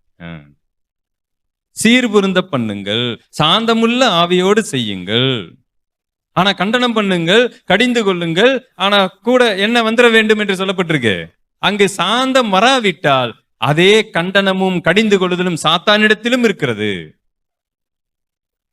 ஆனா அங்கு என்ன இல்ல, சாந்தம் இல்ல, அங்கு பொறுமை இல்லை, அமைதி இல்லை. நிறைய இடங்கள்ல பாருங்க அது நடக்குது. நான் நேற்று தினத்துல ஒரு உதாரணம் சொன்னேன். யாருடைய மனதும் புண்படக்கூடாது அப்படின்னு அந்த சூழலுக்கு ஏத்த மாதிரி என்ன செய்யுங்க, நடங்க அப்படின்னு சொன்னேன் அல்லவா. சம்டைம்ஸ் நம்மளுடைய பிரசங்கங்கள் இருதயத்தை குத்தலாம். அதுக்கு புண்படுதல் என்கிற வார்த்தையும் ஓகே தான். ஆனா அது அவங்கள ரொம்ப காயப்படுத்தி, அவங்களுடைய தனி சுய மரியாதையை அசிங்கப்படுத்தி, அவங்களுக்கு ஒரு பெரிய தர்ம சங்கடமான ஒரு சூழ்நிலையை உருவாக்குகிற அளவுக்கு அது போய்விடாமல் ஒரு தகப்பனுடைய மனநிலைமையோடு சாந்தமாய் அதை செய்ய வேண்டும். நம்பர் 3,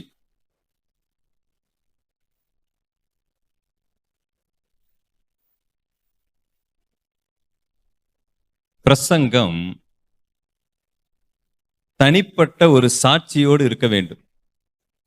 இங்க பாத்தீங்கன்னா அப்போஸ்தலர் பவுலுடைய தனிப்பட்ட சாட்சியை அவர் வெளிப்படுத்துகிறார்.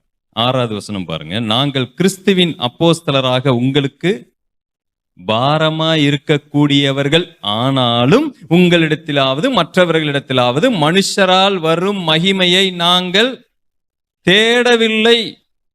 நிறைய நம்மளுடைய மினிஸ்ட்ரி ஸ்பாயிலா போறதுக்கு என்ன காரணம் தெரியுங்களா? We are expecting respect from others. ஆனால் நாம மற்றவங்களுக்கு எந்த ரெஸ்பெக்டும் கொடுக்கறது இல்லை. நான் இதை சொல்லும் போது தயவுசெய்து யாரும் வருத்தப்பட வேண்டாம். நம்முடைய சபைகள்ல நாம ஒரு விஷயத்திற்கு மாறுதட்டி கொள்ளுகிறோம். அது உண்மை. என்னன்னு கேட்டீங்கன்னா, நாங்கள் பிரதர்ஸ் என்று அழைத்துக் கொள்ளுவோம். பாஸ்டர் என்றால் அது ஒரு பதவி மாதிரி இருக்கிறது. அது ஒரு ஒரு என்ன சொல்றது, தன்னைத்தானே உயர்த்துவது போல இருக்கிறது. நாங்கள் ரெவரண்ட் என்று போட்டுக்கொள்ள மாட்டோம். நாங்கள் பிஷப் என்று போட்டுக்கொள்ள மாட்டோம். ஏனென்னா நாங்கெல்லாம் எப்படி தெரியும், பிரதர்ஸ். நாங்கெல்லாம் சமமாய் தெரிய வேண்டும் என்கிறதுல நாங்க உறுதியா இருக்கிறோம் என்ற அந்த கான்செப்ட் பாத்தீங்கன்னா ரொம்ப சூப்பர். ஆனா பாஸ்டர் கிட்ட இருக்கிறத விட ஏற்றத்தாழ்வுகள் சில இடங்களில் இருக்கிறது. பிஷப் ரெவரண்ட் கிட்ட இல்லாத அளவுக்கு இங்கே ஈகோ, பிரைடு, இன்னும் என்னென்ன சொல்ல வேண்டுமோ எல்லாமே சில இடங்களில், எல்லா இடத்திலும் இல்ல, சில இடங்களில் இருக்கிறது. அப்ப பிரதர்ஸ்னு போட்டோமே, அது வேலை செய்யலையா? எல்லாரும் இப்ப நம்ம முதலமைச்சர் ஐயாவுக்கு நன்றி சொல்லி கொண்டிருக்கிறார்கள். அவரு காலனி அப்படிங்கிற பெயரை எடுத்துட்டார். ஆனா டிவியில விவாதம் பண்றாங்க. கீழே நான் ஒரு சைட்ல ஒரு நியூஸ் பார்த்தேன். காலனி என்கிற பெயரை போர்ட்ல இருந்து தூக்கிட்டீங்க, மக்கள் மனசுல இருந்து எப்ப தூக்குவீங்கன்னு ஒருத்தர் கேட்கிறார். அதுக்கு இங்க இருந்து ஒருத்தர் பதில் சொல்லி இருக்கிறாரு, அட்லீஸ்ட் போர்ட்ல இருந்தா தூக்கி இருக்கோமே. அட்லீஸ்ட் நாங்க பிரதர்னாவது போடுறோமே. அப்படித்தான் நம்மளுடைய நிலைமை இருக்கிறது. நம்மளுடைய அழைப்புகளில் வேண்டுமானாலும் பிரதர் என்கிறத மிக ஒரு இதா நாம போட்டுக்கிட்டு இருக்கிறோம். அதையே பெருமையாய் பேசிக் கொண்டிருக்கிறோம். ஆனால் அந்த பெருமை அது நம்ம கிட்ட இல்லையா? நீங்க அதை பார்த்தது இல்லையா? நான் பார்த்திருக்கிறேன். பவுல் சொல்லுகிறார், எந்த மகிமையையும் நாங்கள் என்ன செய்யவில்லை, எதிர்பார்க்கவில்லை. எதையும் எதிர்பார்க்கல. சில சமயங்களிலே சில இடங்களிலே பாஸ்டர் அல்லது எல்டர்ஸ், ஊழியர்கள் என்று சொல்லக்கூடியவர்கள் தாங்கள் தாழ்மையாய் நடப்பது போன்று காண்பித்துக் கொள்ளுகிறார்கள். ஆனால் உள்ளுக்குள்ள சூட்சகமாக தங்களை எல்லாரும் மதிக்க வேண்டும் என்று அவங்க நடந்துகிட்டு இருக்கிறாங்க. ஒரு ஊழியரை நாங்கள் அழைத்திருந்தோம். அந்த ஊழியர் ரொம்ப தாழ்மையா நடந்து கொண்டிருந்தார். அவருக்கு வாடகைக்கு ஒரு டாக்ஸியை புக் பண்ணோம். அவர் வந்தாரு. வரும்போது வந்தவனே சொன்னாரு, ஒரு ஏசி டாக்ஸி நீங்க புக் பண்ணிருக்கலாம். என் மனைவிக்கு ஒரே ஷாக்கிங். எங்களுக்கு அப்பதான் தெரியும் இது இந்த ரெட் டாக்ஸில தனியா ஏசின்னு வேற சொல்லணும் போல் இருக்கு. எதுக்குப்பா அப்படி சொல்றாரு? அப்படி ஒரு வார்த்தை சொல்லி வச்சுட்டா அடுத்த நிமிஷத்துல இருந்து அவங்கள விழுந்து விழுந்து கவனிக்க ஆரம்பிச்சிருவோம். அவங்க அந்த இடத்தை அவர்கள் எடுத்துக் கொள்ளுவதற்காக என்ன வேண்டும், இதை சொன்னா அவங்க தப்பா எடுத்துக்குவாங்கன்னு அவங்களுக்கு தெரியும். ஆனாலும் சொல்லுவாங்க. ஏன்னா அப்பதான் அவங்க மரியாதையை கடைசி வரைக்கும் அவங்க என்ன செய்ய முடியும், காப்பாத்திக்க. நீங்க விழுந்து விழுந்து கவனிப்பீங்க. ஐயோ டாக்ஸி எதுக்கு அனுப்புனீங்க, எனக்கு ஒரு பைக் போதுன்னு சொன்னா நீங்க என்ன தெரியுமா பண்ணுவீங்க? அட நம்மால் தானே இவரு டாக்ஸி வேணாம்னு சொல்லிட்டாரு,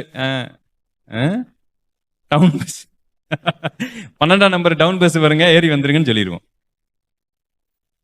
அவர் தாழ்மையா இருக்கிறாரு அப்படின்னு நீங்கள் நான் மரியாதை கொடுக்க மாட்டோம். தப்பு யார் மேல இருக்கு? அப்ப அவங்க சரியா நம்மளை புரிஞ்சு வச்சிருக்கிறாங்க. இப்படி சொன்னாதான் விழுந்து விழுந்து கவனிப்பாங்கன்னு அவங்களுக்கு தெரியும். எல்லாம் நம்ம கிட்ட தான் இருக்கு எல்லா பிரச்சனையும். ஒரு தாழ்மையான ஒரு நபரை சாதாரணமாய் நாம் பார்க்கிறோம். கர்வம் பிடிச்ச நபரை விழுந்து விழுந்து கவனிக்கிறோம். ஏன்னா அவர் ஏதாவது கத்திடுவாரு பிரதர், அவர் ஏதாவது சத்தம் போட்டுருவாரு, அவர் கோச்சுக்குவாரு பிரதர். அப்ப கோச்சுக்காம ஒருத்தர் இருக்கிறாரு, தாழ்மையா இருக்கிறாரு, அவரை அல்லவா விழுந்து விழுந்து நாங்க கவனிக்கணும். கரெக்ட் தானே? அவருக்கு தானே எல்லாத்தையும் நம்ம பார்த்து பார்த்து செய்யணும். மனிதர்களுடைய இயல்பு அப்படி. ஆகவே தான் நம்ம இப்படிப்பட்ட ஊழியர்கள் நம்மில் வளர்ந்து கொண்டே போறாங்க. அவங்க தெரிஞ்சுக்கிட்டாங்க என்ன பண்ணா இவங்க விழுந்து விழுந்து கவனிப்பாங்கன்னு தெரியும்.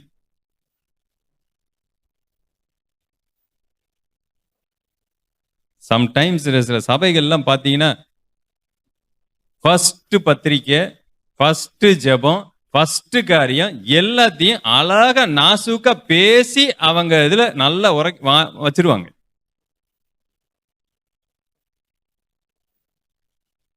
எனக்கு அன்பானவர்களே, இதுக்கு தப்பு அவங்க மேல இல்ல, நம்ம மேல. நெக்ஸ்ட் டைம் நீங்க என்ன செய்யறீங்கன்னா, யார் அதிக தாழ்மையா நடக்கிறாங்களோ அவங்களுக்கு அதிகமான ரெஸ்பெக்ட கொடுங்க. இந்த ஒரு ட்ரெண்டையே மாத்துங்க. யாரு தேவையில்லாம கோவப்பட்டு கொண்டிருக்கிறாங்களோ அவங்களுக்குலாம் அப்படியே அடங்கி போகணுங்கிற அவசியம்லாம் இல்லை. அவங்களுக்கே தெரியட்டும். அப்போஸ்தலன் பவுல் சொல்லுகிறார், நான் மனுஷரால் வரும் மகிமையை எந்த ரெஸ்பெக்டையும் நான் என்ன பண்ணல. எப்போது நம்ம மற்றவங்களுடைய ரெஸ்பெக்டை எதிர்பார்க்கு, எனக்கு ரெஸ்பெக்ட், அப்பவே அந்த நிமிஷமே அவங்களை யாரையுமே நம்ம மதிக்கலன்னு அர்த்தம். பிலிப்பியருக்கு எழுதும்போது சொல்லுகிறார், ஒவ்வொருவரும் தங்களை விட மற்றவங்களை எப்படி எண்ணிக்கொள்ளுங்கள், மேன்மையானவர்களாக எண்ணிக்கொள்ளுங்கள், கிறிஸ்துவின் சிந்தையே உங்களிலும் இருக்க கடவுது. இந்த கட்டடத்தை நமக்கு வாடகை கொடுத்தவங்க இந்த வசனத்தை நம்ம ஊழியக்காரருடைய ரூம்ல ஒட்டி வச்சிருக்கிறாங்க. அதுவும் அழகான தமிழ்ல ஒட்டி வச்சிருக்கிறாங்க. இயேசு கிறிஸ்துவின் மனநிலைமையே உங்களில் வாழ கடவுதா, இருக்க கடவுது. அழகான ஒரு வார்த்தை. இயேசு கிறிஸ்துவின் மனநிலையே உங்களுக்குள் பாருங்க. அவருடைய மனநிலை. நம்ம சில சமயங்கள் இதெல்லாம் வாசிக்கும் போது என்னமோ ஒரு வார்த்தை, ஊழியக்காரருங்கிற வார்த்தையை பாருங்க, எவ்வளவு ஒரு மரியாதைக்குரிய வார்த்தை. வேலைக்காரன் சொன்னா ரொம்ப கேவலமான வார்த்தையா இருக்கு. ஊழியக்காரனா மரியாதைக்குரிய வார்த்தையா இருக்கு. மூடர்கள் சொன்னா கூட மரியாதையுள்ள வார்த்தையா இருக்கு. முட்டாள்னு சொன்னா நமக்கு கோவம் வந்துருது. முட்டாள்னு சொன்னா கோவம் வந்துருது. மூடனே அது ஓகே பிரதர், சூப்பரா இருக்கு, அது ஓகே, இப்ப சொன்னீங்களே இது கரெக்ட். நிறைய வார்த்தைகள் அப்படி மரியாதையோடு இருக்கிறதுனால நமக்கு அதெல்லாம் அதனுடைய வீரியம் நமக்கு புரிய மாட்டேங்குது. அடுத்த குறிப்பு பாருங்க, நம்பர் 8. நாங்கள் உங்கள் மேல் வாஞ்சையா இருந்து தேவனுடைய சுவிசேஷத்தை உங்களுக்கு கொடுத்ததும் அல்லாமல் நீங்கள் எங்களுக்கு பிரியமானவர்களானபடியினாலே எங்கள் ஜீவனையும் உங்களுக்கு கொடுக்க மனதா இருந்தோம். நான் அடிக்கடி இந்த வசனத்தை சுட்டி காண்பிப்பதுண்டு. நாம மனப்பாடமா தெரிஞ்ச ஒரு வசனம் யோவான் 3:16. நம்ம எல்லாத்துக்கும் மனப்பாடமா தெரியும். தேவன் ஒரே பேரான குமாரனை விசுவாசிக்கிறவன் எவனோ அவன் கெட்டு போகாமல் நித்திய ஜீவனை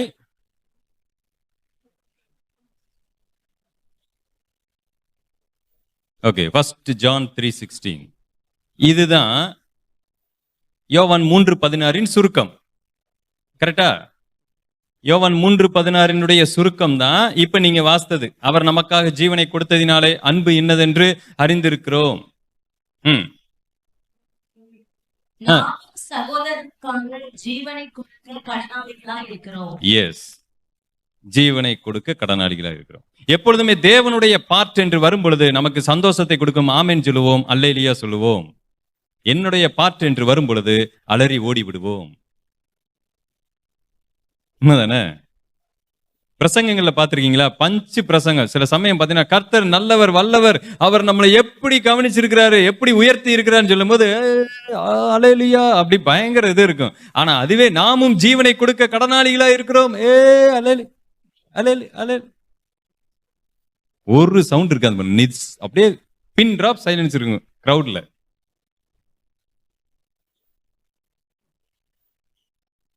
ஜீவனை நாம் கொடுக்க கடனாளி இருக்கிறோம். யாருக்குன்னு கேட்டா அப்போஸ்தலனாகிய பவுல் சொல்லுகிறார், சபை விசுவாசிகளுக்கு. நான் அதனால இது ரொம்ப எக்ஸ்ட்ரீமா இருக்கு, நம்ம இதெல்லாம் நம்ப முடியாதுங்க, யாராலும் இது செய்ய முடியாது அல்லவா? அப்ப ஃபர்ஸ்ட் நம்ம எங்க இதை அப்ளை பண்ணலாம்னு பாத்தீங்கன்னா, ஃபர்ஸ்ட் ஃபேமிலியில அப்ளை பண்ணிக்கலாம், நம்முடைய ஃபேமிலியில. ஏன்னா இருக்கிறதுலே ரொம்ப ஈஸியா நாம மிங்கிள் ஆகக்கூடிய ஒரு இடம் எதுன்னு கேட்டீங்கன்னா ஃபேமிலி தான். ஏதோ ஒரு வகையில ரத்த சம்பந்தமா இருக்கிறோம் பாத்தீங்களா? இந்த ரத்த சம்பந்தத்திற்காக ஜீவனை கொடுக்க கடனாளிகளா இருக்கிறோம்னு ஃபர்ஸ்ட் அங்கிருந்து ஆரம்பிச்சோம்னாலே கொஞ்சம் கொஞ்சமா எங்க கடந்து வந்துடலாம்னா இந்த சபை அப்படிங்கிற இடத்துக்கு கடந்து வந்துடலாம். நீங்க இந்த வசனத்தை எப்பயுமே குடும்பத்துல சண்டையோ சச்சரவுகளோ பிரச்சனையோ வரும் பொழுது ஜீவனையே கொடுக்க கடனாளிகளா இருக்கிறோம் அப்படிங்கிற வசனத்தை மட்டும் மனப்பாடம் பண்ணி அதை மட்டும் சொல்லி பாருங்க. நம்ம குடும்பத்துல மேக்சிமம் வரக்கூடிய சண்டைகள் எல்லாம் பாத்தீங்கன்னா ஒண்ணுக்கு இல்லாத பிரச்சனையா தான் இருக்கும். ஏதோ பினான்சியல் ப்ராப்ளமா இருக்கும், ஏதாவது ஒண்ணு இருக்கும். அந்த இடத்துல இதை நீங்க சொல்லி பாத்தீங்கன்னா இதெல்லாம் ஒண்ணுமே இல்லைங்கிறது நமக்கு தெரிஞ்சிடும். அங்க நம்ம குடும்பத்திற்காக என்னால ஜீவனையே கொடுக்க முடியாத என்னுடைய வாழ்க்கை எப்படி என்னுடைய சபை மக்களுக்காக நான் ஜீவனையே தர முடியும்? இப்ப ஃபர்ஸ்ட் ஃபேமிலியில இருந்து நாம் அதை ஆரம்பிப்போம். நம் ஜீவனை கொடுக்க கடனாளிகளா இருக்கிறோமா? அப்படி மட்டும் நம்ம குடும்பத்துல அதை செஞ்சுட்டோம்னா குடும்பத்துல சண்டை சச்சரவே இருக்காது, எந்த சண்டையுமே இருக்காது. என் மனைவி இல்லை, அதனால இந்த சாட்சி சொன்னா அது உண்மையா இருக்காது. ஆனாலும் சொல்லுகிறேன், எங்க சபையில பலமுறை சொல்லியிருக்கிறேன், நாங்கள் இருவரும் சண்டை போட்டுக்கொண்டது இல்லை. நாங்கள் இருவரும் சண்டை போட்டுக்கொண்டது இல்லை. எல்லாம் என்ன இப்படி பார்த்துட்டு இருக்கிறீங்க?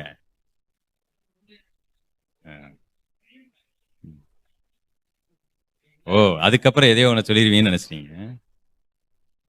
முதல் 6 மாதத்துல சில கருத்து வேறுபாடுகள் இருந்தது. அதுக்கப்புறம் எங்க லைஃப்ல நாங்கள் சண்டை போட்டதே இல்லை. அதுக்கான எந்த சூழலையும் நாங்கள் உருவாக்கி கொள்ளவில்லை. சண்டையே போடலீங்க. நாங்க சிலருடைய குடும்பம் எப்படி இருக்குன்னா, நாங்க சண்டை போடுவோம் ஆனா செஞ்சிருவோம், சேர்ந்துக்குவோம். அதையே தான் எல்லாரும் பண்றோம். உலகத்துல எல்லா மாற்று மதக்காரங்கள விவாதத்து நடக்கிறது இல்லை. அவங்களும் சேர்ந்து வாழ்றவங்க இருக்காங்களா இல்லையா? இருக்கிறாங்க. அவங்க கிட்ட கர்த்தர் இல்லை, ஆனா 90 வயசு வரைக்கும் வாழலையா? வாழ்றாங்களே. எப்படி வாழ்றாங்க? அட்ஜஸ்ட் பண்ணிட்டு வாழ்றாங்க, மன்னிப்பு கேட்டுக்கிறாங்க, சண்டை வந்திருக்கும், சேர்ந்துக்கிறாங்க. What is the difference between believers and unbeliever? நான் பிலீவருக்கும் பிலீவர்ஸுக்குள்ள வித்தியாசம் என்னன்னு கேட்டீங்கன்னா, சண்டை வருவதற்கு ஒரு சூழல் ஏற்படக்கூடிய ஒரு வர மாதிரி தெரிஞ்சதுன்னா டோட்டலா அந்த இதையே ஆஃப் பண்றது. அப்படி தண்ணியை ஊத்தி என்ன செஞ்சிடுறது, அனைத்து விடுதல். அதுதான் பிலீவருடைய வேலை. மூடன் என்ன செய்வான், நெடுக போய் தண்டிக்கப்படுவான். நீதிமான் அதற்கு நேர ஆப்போசிட்டா தான் நடப்பான். நான் கேட்கிறேன், நமக்குள் கருத்து வேறுபாடுகளும் சண்டைகளும் வந்து 2 நாள் பேசாம இருந்து அதுக்கப்புறம் நாம கூடி கொள்ளுகிறதற்கு பேரா கிறிஸ்டியன் லைஃப்னு நான் கேட்கிறேன். இல்லை, நோ. இது வரைக்கும் அப்படி நடந்திருக்கலாம். இனிமேல் முடிவு பண்ணுங்க. என் ஃபேமிலியில இனிமேல் நாங்க என்ன செய்ய மாட்டோம், சண்டையே நாங்கள் போட மாட்டோம். அப்படி ஒரு சூழ்நிலை வந்தால் அது வருவதற்கு முன்னாடியே எச்சரிப்போடு அதை நாங்க என்ன செஞ்சிருவோம், கேன்சல் பண்ணிடுவோம். எவ்வளவு அழகா இருக்கு பாருங்க. இந்த சாட்சியை நம்ம எல்லாருமே சொல்லணுங்க. ஏன் நம்ம சொல்ல முடியாதா? கண்டிப்பா சொல்ல முடியும். நமக்கு அந்த ஞானம் இருக்கிறது. ஒரு பிரச்சனை ஒரு இடத்துல வரப்போகுதுன்னு முன்கூட்டியே நம்மளால தெரிஞ்சுக்க முடியும். அந்த ஞானம் எனக்கு இருக்கிறது. ஒரு சாதாரண மனிதனுக்கே இருக்கும் பொழுது பரிசுத்த ஆவியை பெற்றுக்கொண்ட எனக்கு இருக்காதா? இத சொன்னா சண்டை வருமா வராதா அப்படிங்கிறது நமக்கு தெரியாதா? தெரியும். கவனமா நாம பேசணும், அவ்வளவுதான். நம்மளுடைய பேச்சுக்கள்ல கவனம், சிந்தையில கவனம், எல்லாவற்றிலும் கவனம் இருந்தாலே போதுமானது. என்னைக்காவது உங்களுடைய ஓனர்கிட்ட நேருக்கு நேர் போய் சண்டை போடுறீங்க கிட்ட போட மாட்டோம். கவனமா பேசுவோம். பெரிய ஓனரா இருந்தாருன்னா ரொம்ப கவனமா பேசுவோம். அங்க மட்டும் எப்படி இவ்வளவு கவனம் இருக்கிறது? ஆனா அது சாதாரணமா நம்ம குடும்பத்துல அந்த கவனம் ஏன் வரமாட்டேங்குதுன்னு நான் கேட்கிறேன்.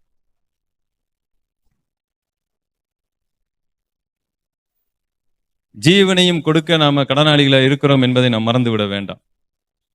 அடுத்த பாயிண்ட் ரொம்ப முக்கியமான ஒரு பாயிண்ட். யாராலும் இப்படி சொல்ல முடியாத ஒரு பாயிண்ட். நம்பர் 9. சகோதரரே, நாங்கள் பட்ட பிரயாசமும் வருத்தமும் உங்களுக்கு ஞாபகமா இருக்கும். உங்களில் ஒருவனுக்கும் பாரமா இராதபடிக்கு இரவும் பகலும் நாங்கள் வேலை செய்து தேவனுடைய சுவிசேஷத்தை உங்களிடத்தில் பிரசங்கித்தோம். இரவும் பகலும் வேலை செய்து தேவனுடைய சுவிசேஷத்தை பிரசங்கித்தோம். ஏன் அவர் பொய் சொல்லிட்டாரா? பொய் சொல்லல. ஒரு தேவ ஊழியன் ஒருவேளை அவருடைய வாழ்க்கையில எந்த ஒரு ஏதோ ஒண்ணு அவருக்கு வரல, அவருடைய தேவைகள் ஏதோ ஒரு வகையில சந்திக்கப்படவில்லை, அவர் யாருக்காகவும் காத்துட்டு இருக்க கூடாது. நம்ம இதுல அடிக்கடி ஒரு பழமொழி சொல்லுவோம், தன் கையே. நீங்க பாருங்க, பர்த்திமேயின்னு ஒரு குருடன் இருக்கிறான். இந்த குருடனுக்கு சின்ன பிறந்ததுல இருந்து கண்ணு தெரியாது. ஆண்டவர் போய் நிக்கிற, உனக்கு நான் என்ன செய்யணும்னு கேட்கிறாரு. இவன் என்ன கேட்டிருக்கலாம் தெரியுங்களா? ஒரு 50 ரூபா கொடுங்க. நார்மலா எல்லாருமே 10 பைசா போடுவாங்க. நீங்க எனக்கு என்ன செய்யுங்க, 50 ரூபா கொடுங்க, 1 இயர் வரைக்கும் உக்காந்து நான் சாப்பிடுவேன் அப்படின்னு சொல்லி இருக்கலாம். ஆனால் அவன் கேட்டது கண்ணு வந்த உடனே வர்றதுக்கு முன்னாடி அவன் என்ன பண்றான், இந்த மேல் வஸ்திரத்தை தூக்கி எரிஞ்சிட்டு அவன் போய் நிக்கிறான். ஏன்னா இப்ப கண்ணு அவனுக்கு வரப்போகுதுன்னு நல்ல ஒரு தெளிவோட போறான். கண்ணு வந்துருச்சு. இப்ப சாப்பாட்டுக்கு என்ன பண்ணுவான்? திரும்பவும் ஆண்டவர்கிட்ட போய் கண்ணை மட்டும் கொடுத்துட்டீங்க, ஒரு எக்ஸ்ட்ரா ஒரு 50 ரூபா போட்டு கொடுங்க. அவன் கேட்கல. அடுத்து அவன் யாருகிட்டயுமே பணம் கேட்க மாட்டான். ஏன்னா அந்த வஸ்திரத்தை தூக்கி எறிஞ்சிட்டான். இனிமேல் அவன் பணம் கேட்க மாட்டான். அவன் போய் உழைப்பான், அவன் வேலை செய்வான். ஏன்னா ஆண்டவர் அவனுக்கு கையை கொடுத்துட்டாரு, காலை கொடுத்துட்டாரு, புத்தியை கொடுத்துட்டாரு. யாருகிட்டையும் போய் நிக்க மாட்டான். ஒரு தேவ ஊழியன்னு அப்படித்தான் இருக்கணும். அவரை வேலை செய்ய விடாம சபை விசுவாசிகள், இந்தாப்பா நீங்க எங்களுக்காக பைபிள் வாசிங்க, எங்களுக்காக இதை படிங்க, எங்களுக்கு வந்து பிரசங்கம் பண்ணுங்கன்னு அவருக்கு நீங்க தேவைகளை சந்திக்கிறீங்க பாத்தீங்களா? திடீர்னு ஒரு நாள் அவர் சந்திக்கல, அவர் என்ன பண்ணிட்டு இருப்பார், வேலை பார்த்துட்டு இருப்பார். அவர் எதை பத்தியும் கவலைப்பட மாட்டாரு. என் குடும்பத்தை நான் சந்திக்கணையா, நான் வந்து செய்வேன், மீதியான வேலையில நான் கஷ்டப்பட்டு கூட நான் வந்து வேலை செய்து நான் ஊழியத்தை விட மாட்டேன். ஊழியமும் நடந்து கொண்டிருக்கும். யாருக்காகவும் மனுஷனுக்காக யாருக்காகவும் நிக்க மாட்டாரு. பவுல் அப்படித்தான் இருந்தார். இதை நாம போதிக்கும் போது நாம ஏதோ அவிசுவாசம் நினைச்சிடறோம். ஆண்டவர் பாருங்க, பவுல பிரீச்சிங் மாடலுக்காக இதவே சொல்ல வைக்கிறார். தெசலோனிக்கே பட்டணத்தில் இருக்கக்கூடிய ஒவ்வொருவருடைய இருதயத்திலும் ஒரு விஷயம் தெரிஞ்சது. பவுல் எந்த ஆதாயத்திற்கு வந்து இந்த சுவிசேஷத்தை எங்களுக்கு தரலன்னு தெரிஞ்சது. அவர் பொருளாசை உள்ளவரா பேசல, அவர் பணத்திற்காக வந்து பேசல, அவரே வந்து நம்ம கிட்ட எந்த ஆதாயமும் இல்லாம வந்து வேலை செஞ்சு இந்த குரூப் வந்து நமக்கு பிரசங்கம் பண்ணிட்டு போயிருக்கிறாங்க அப்படிங்கிற அளவுக்கு தெரிஞ்சது. இயேசு கிறிஸ்துவினுடைய அந்த மலை பிரசங்கம் முடிஞ்ச உடனே சீசர்கிட்ட சொல்றாரு, சாப்பாடை கொடுங்க. நாம் அந்த அந்த பகுதியவே தலைகீழா மாத்திட்டோம். அது எதுக்கு சொல்லப்பட்டதுங்கிறதே தலைகீழா மாத்திட்டோம். 5 அப்பம் 2 மீனுங்கிறத வச்சு இன்னைக்கு நம்ம ஆளுக பண்ற உபதேசம் பாருங்க. ஐயோ, ஆண்டவருக்கு 5 அப்பத்தையும் 2 மீனையும் கொண்டு வந்தா அதுக்கு அந்த பகுதி சொல்லப்பட்டிருக்கு. சீஷர்கள் நீங்க கொடுங்க, நீங்க கொடுங்க, வர்றவங்க வரட்டும். சுவிசேஷ கூட்டம்னு போர்டை வச்சுட்டு சேருக்கு 50 ரூபா 1000 ரூபான்னு நம்ம வாங்கிட்டோம்னா அவங்க வர்றவங்க இதுக்காக தான் அவங்க சுவிசேஷ கூட்டம் நடத்துறாங்கன்னு அவங்க ஏற்றுக்கொள்ள மாட்டாங்க. அது கர்த்தருடைய வசனமா ஏற்றுக்கொள்ள மாட்டாங்க. இவங்க ஏதோ ஒரு வியாபாரம் பண்றாங்க போல் இருக்குன்னு தான் நினைச்சுக்குவோம். இயேசு கிறிஸ்து கொடுத்தார். அதுவும் பாருங்க 5000 பேர் 5000க்கு மேல ஏற்கனவே கொலை பசியில இருக்கிறாங்க. அது வரைக்கும் பிரசங்கம் பண்ண இயேசு கிறிஸ்து சாப்பிடல. 5000 பேரையும் ஆண்டவர் எப்படி உட்கார வச்சாரு? வருஷ நீங்க பாத்தீங்கன்னா சாப்பாடு வாங்கும் போது ஒரு சிலர் சிந்துறது, கழுவாம வச்சது மேலேயே அனௌன்ஸ் பண்ணதை நானும் கேட்டேன். இந்த நிர்வாகத்தினர் போன் பண்ணி, என்னையா உங்க ஆளுக விளக்காம, பாத்திரத்தை விளக்காம அப்படியே போட்டு போயிருக்கிறாங்க, ஒரு இடத்துல சாப்பாடு அள்ளி போட்டு போயிருக்கிறாங்க, இப்படி எல்லாம் அவங்க கம்ப்ளைண்ட், ஒரு சில கம்ப்ளைண்ட் பண்ணி இருக்கிறாங்க. அதனாலதான் இன்னைக்கு மதியம் அவங்களும் நம்ம எல்லாம் சேர்ந்து இன்னைக்கு மதியம் உபவாச கூட்டம்னு பேசி முடிவு பண்ணியாச்சு. என்ன சிரிக்கிறீங்க? விளையாடாதீங்க பிரதர். ஆனா அன்னைக்கு அங்க சீசர்களுக்கு உபவாச கூட்டம் தான். 5000 பேர் சாப்பிட்டுக்கிட்டு இருந்தாங்க. இவ யாரு பரிமாறிட்டு இருந்தது? என்னைக்கு 5000 பேர் சாப்பிட்டு முடிச்சு அடுத்து என்னைக்கு நாங்க சாப்பிடுறது? கஷ்டம். வரிசையா இயேசு கிறிஸ்து உட்கார வைத்தார். அந்த டிசிப்ளின் புரியுதா நமக்கு? அதை இங்க நாம காமிக்கணுமா வேண்டாமா? கிறிஸ்டியானிட்டிய பேச்சில் அல்ல, பலத்திலே காமிக்க வேண்டும். அதனாலதான் நான் டிசிப்ளின் ஒரு சப்ஜெக்டை எடுக்க வேண்டிய ஒரு சூழ்நிலைக்குள் தள்ளப்பட்டேன். அதுக்கப்புறம் தான் நிறைய பேர் தட்டக்கழுவி வைக்காம வந்தாங்கன்னு கேள்விப்பட்டேன். அதான் இதை விட கொடுமையா இருக்கு. கஷ்டம். ஊழியம் என்று சொல்லும் பொழுது ஆண்டவர் சீஷர்களை கஷ்டப்படுத்தினார். கடினமான சூழ்நிலையில் அவர்களுக்கு சாப்பிட நேரம் இல்லாமல் இருந்தது. அப்படியே அக்கறைக்கு புறப்பட்டு போனாங்க. இன்னொரு புத்தகத்துல வாசிக்கிறோம், அக்கறைக்கு புறப்பட்டு போவோம், அப்பாடா இப்ப சோறு சாப்பிட போறோம்னு சீசர்கள் நினைக்கும் போது ஒரு கூட்டம் படகுல ஏறி வந்து முன்னாடியே நின்று வரவேற்குது. வாங்க வாங்க, டேய் நாங்க உங்களுக்கு பயந்துகிட்டு தான் இந்த பக்கம் தனியா ஓடி வந்தோம், சாப்பிட்றதுக்கு டைம் இல்லாம சாப்பிட வந்தோம். நீங்க எப்ப எங்களுக்கு முன்னாடி வந்தீங்க? நாங்க அப்பவே வந்துட்டோம், வாங்க. ஆண்டவர் அடுத்த நிமிஷம் போய் பிரசங்கம் பண்ணிட்டு இருக்காரு. இவங்களுக்கு எப்படி இருக்கும் யோசித்து பாருங்க. சோ அந்த கடின தன்மையை ஜனங்கள் பார்க்கும்போதுதான் இது தேவனுடைய வசனமா அவங்களால ஏற்றுக்கொள்ள முடிந்தது. அதனால நாம லாபத்திற்காகவோ அல்லது நம்முடைய வாழ்க்கையில பார்க்கும்போது இவங்க ஏதோ ஒரு லாபத்திற்காக அதை செய்யறாங்கிற அந்த எண்ணம் கூட வந்துடக்கூடாது. அப்போஸ்தலனாகிய பவுலுடைய வாழ்க்கையை பாருங்க. அவர் காணிக்கை வாங்கினாரா? காணிக்கை வாங்கினாரு. ஆனா ஒரு நபர் கூட இவர் காணிக்கைக்காக ஊழியம் பண்ணினார்னு கையை நீட்டி சொல்லவே முடியாது. ஏன்னா அவர் காணிக்கை வாங்கினாரு.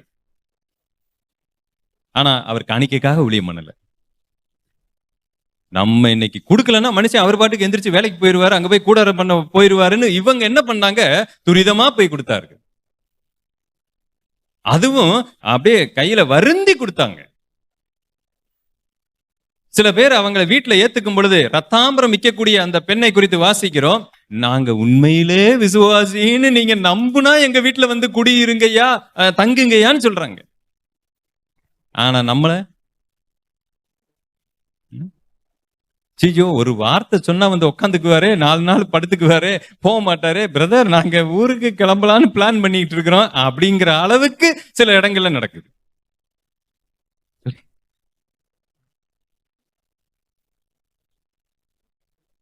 ஊழியர் நான் வந்திருக்கிறேன், வெறும் பருப்பை கடைந்து வைத்திருக்கிறீர்கள், ஒரு ஆபிரகாமை காணாம், ஒரு ஈசாக்கை காணாம், பேதுருவையே காணாம். ஐயோ!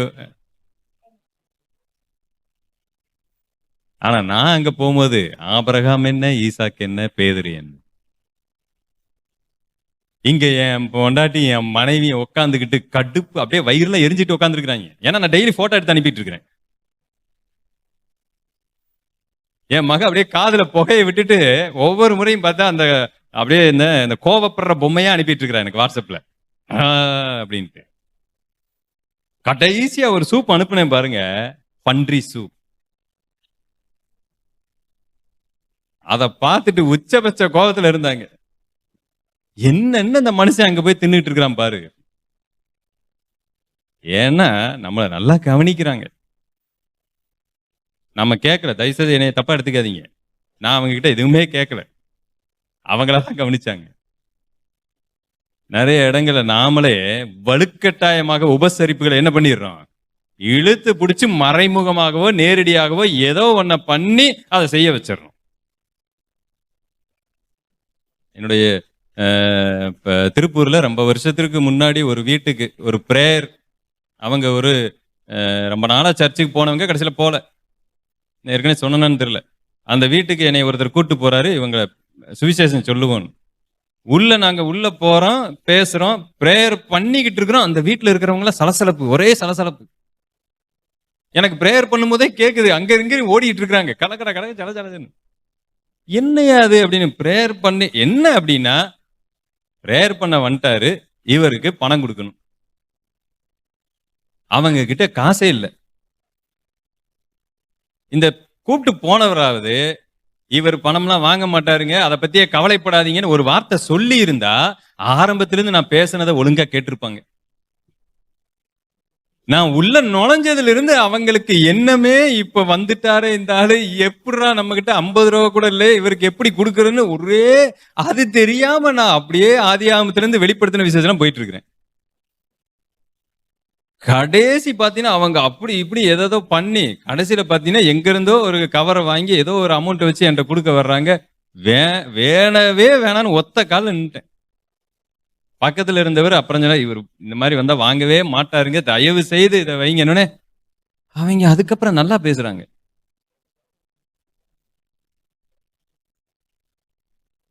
நம்ம மக்கள் பழக்கின ஒரு பழக்கம். எனக்கு அன்பானவர்களே, மனமுவந்து கொடுப்பது என்பது மாறி இன்றைக்கு அது என்னவா மாறிடுச்சுன்னா, வேற வழியே இல்லை, ஐயையோ வந்துட்டாங்களே என்கிற ஒரு சூழல் இன்றைக்கு உருவாகி இருக்கு. இது பல பேர் கர்த்தருக்குள்ள வருவதற்கே ஒரு தடையா இருக்கு. அவங்க வசனத்தை கேட்டாங்களா என்ன, எனக்கு ஒண்ணுமே தெரியல. எனக்கு ரொம்ப வேதனையா இருந்தது. அதுக்கு முன்னாடி வந்தவர்கள் எல்லாம் சொல்லியே வாங்கிட்டு போயிருக்கிறாங்க. ஃபைனல், ரொம்ப முக்கியமான ஒன்று, 10வது வசனம். விசுவாசிகளாகிய உங்களுக்குள்ளே நாங்கள் எவ்வளவு பரிசுத்தமும் நீதியும் பிழையின்மையுமாய் நடந்தோம் என்பதற்கு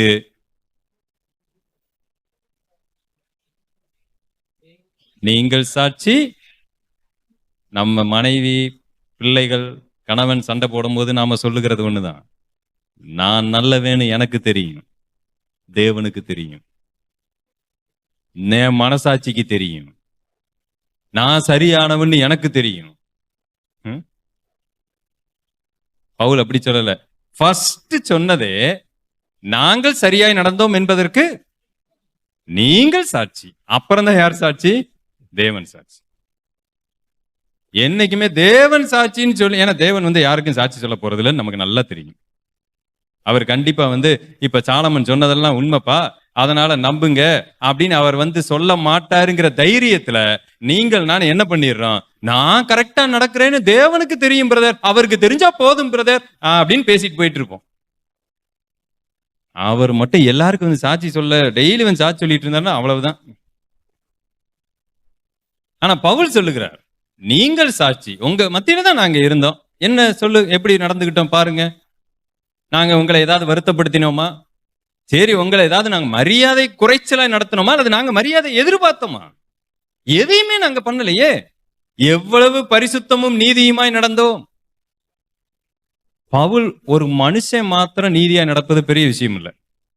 நாம சில சமயம் ஒரு கூட்டத்தை கூட்டிட்டு போவோம் பாருங்க, ஒரு 10-15 பேர் ஊழியம் அப்படின்னு சொல்லி கூட்டிட்டு போகும் பொழுதுதான் அவர் ஊழியர் பரவாயில்லைங்க, கூட ஒரு 4 பேர் வந்தாங்க, 2 பேர் வந்தாங்க அப்படிங்கிறவாங்க. ஒட்டு மொத்தமா அந்த கூட்டமே எது செஞ்சாலுமே போய் சேராது, எது செஞ்சாலுமே வேலைக்கு ஆகாது. பவுலோடு கூட இருந்தவங்க எல்லாரையும் வச்சு சொல்லுகிறார், நாங்கள் எவ்வளவு பரிசுத்தமா இருந்தோம், நீதியாய் நடந்தோம், அதற்கு நீங்களும் சாட்சி, தேவனும் சாட்சி. இதெல்லாம் சொல்லிட்டு தான், டைம் இல்ல கடைசியா நான் போய் விடுகிறேன், தகப்பன் ஸ்தானத்திலிருந்து நாங்கள் எல்லா வசனங்களையும் பேசினோம், ஆகையால் therefore. இப்ப தெரியுதா, நாம ஒரு பிரசங்கம் பண்ணினால், என் பிள்ளை சொல்றது நான் சொன்னா என் பிள்ளை கேட்க மாட்டேங்கிறான், எங்க சபையில நாங்க ஒண்ணு சொன்னா அவங்க கேட்க மாட்டேங்கிறாங்க, ஏன் நம்ம பேச்சு எடுபட மாட்டேங்குதுங்கிறதுக்கு இவ்வளவு விஷயங்கள் இருக்கு. என்னுடைய பேச்சு ஏன் மற்றவர்களால் கேட்கப்படாத ஒரு சூழ்நிலையில் இருக்கு, என் மனைவி என் பேச்சை கேட்க மாட்டேங்கிறாங்க. நம்ம சபையில் அடிக்கடி சொல்லி விடுவோம், மனைவியானவர் புருஷனுக்கு என்ன செய்ய வேண்டும், கீழ்ப்படிய வேண்டும். ஆனா அப்போஸ்தலனாகிய பவுல் சொல்லும் பொழுது அந்த வார்த்தையை தேவ வார்த்தையா ஏற்றுக்கொண்டார்களே, ஆனால் வசனத்தில் சொல்லப்பட்டிருக்கு, கிறிஸ்துவை போல நீங்கள் கணவனுக்கு கீழ்ப்படியுங்கள் என்று சொல்லப்பட்டிருக்கு. அப்ப கிறிஸ்துவின் வார்த்தையை போன்ற என்னுடைய வார்த்தை இருக்க வேண்டும் அல்லவா? வெறுமனே நான் கீழ்ப்படிய வேண்டும் கீழ்ப்படிய வேண்டும் என்று சொல்லி மனைவியை போட்டு நான் கீழ்ப்படியணும்னு சொன்னா எதுக்கு அவங்க கீழ்ப்படியணும்?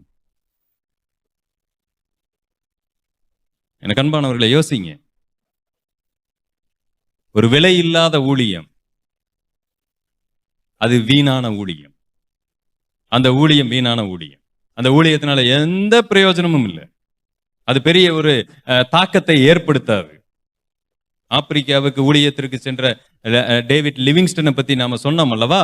1844 வருஷம் அவர் தன்னுடைய அந்த கூடாரத்தில் இருக்கும் பொழுது,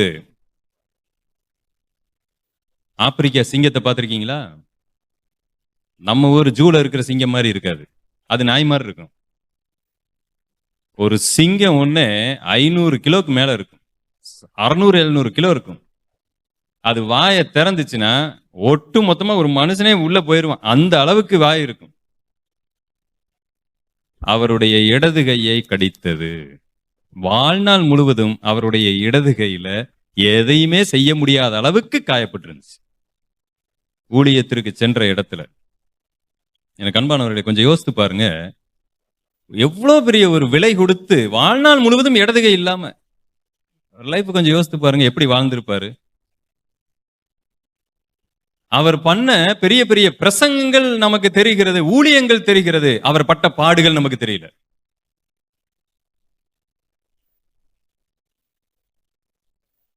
மலேரியா காய்ச்சல்னால அவர் கல்யாணம் பண்ணிட்டு ஒரு பிள்ளையை பெற்றெடுத்து ஆப்பிரிக்காவுக்கு கூட்டிட்டு வர்றாரு, அந்த பிள்ளை செத்து போச்சு. 1864 வருடமோ 62வது வருடத்திலேயோ அவங்க மனைவியும் செத்து போனாங்க.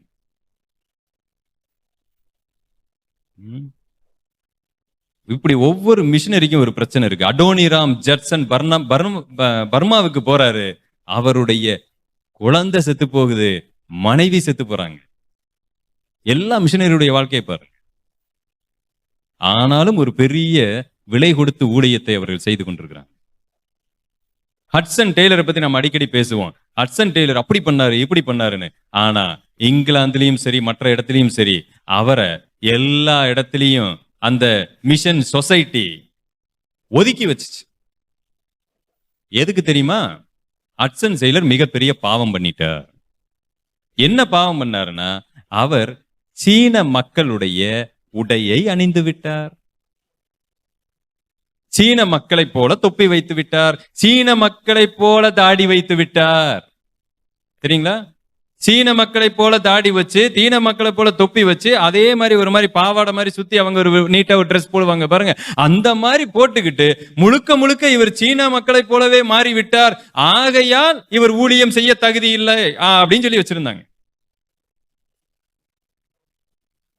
நாம ஆன்னு பார்ப்போம். நம்மளும் அதான் பண்ணிட்டு இருப்போம். இன்னைக்கு நம்மளும் அதான் பண்ணுவோம். வரலாறு நமக்கு தெரியாது.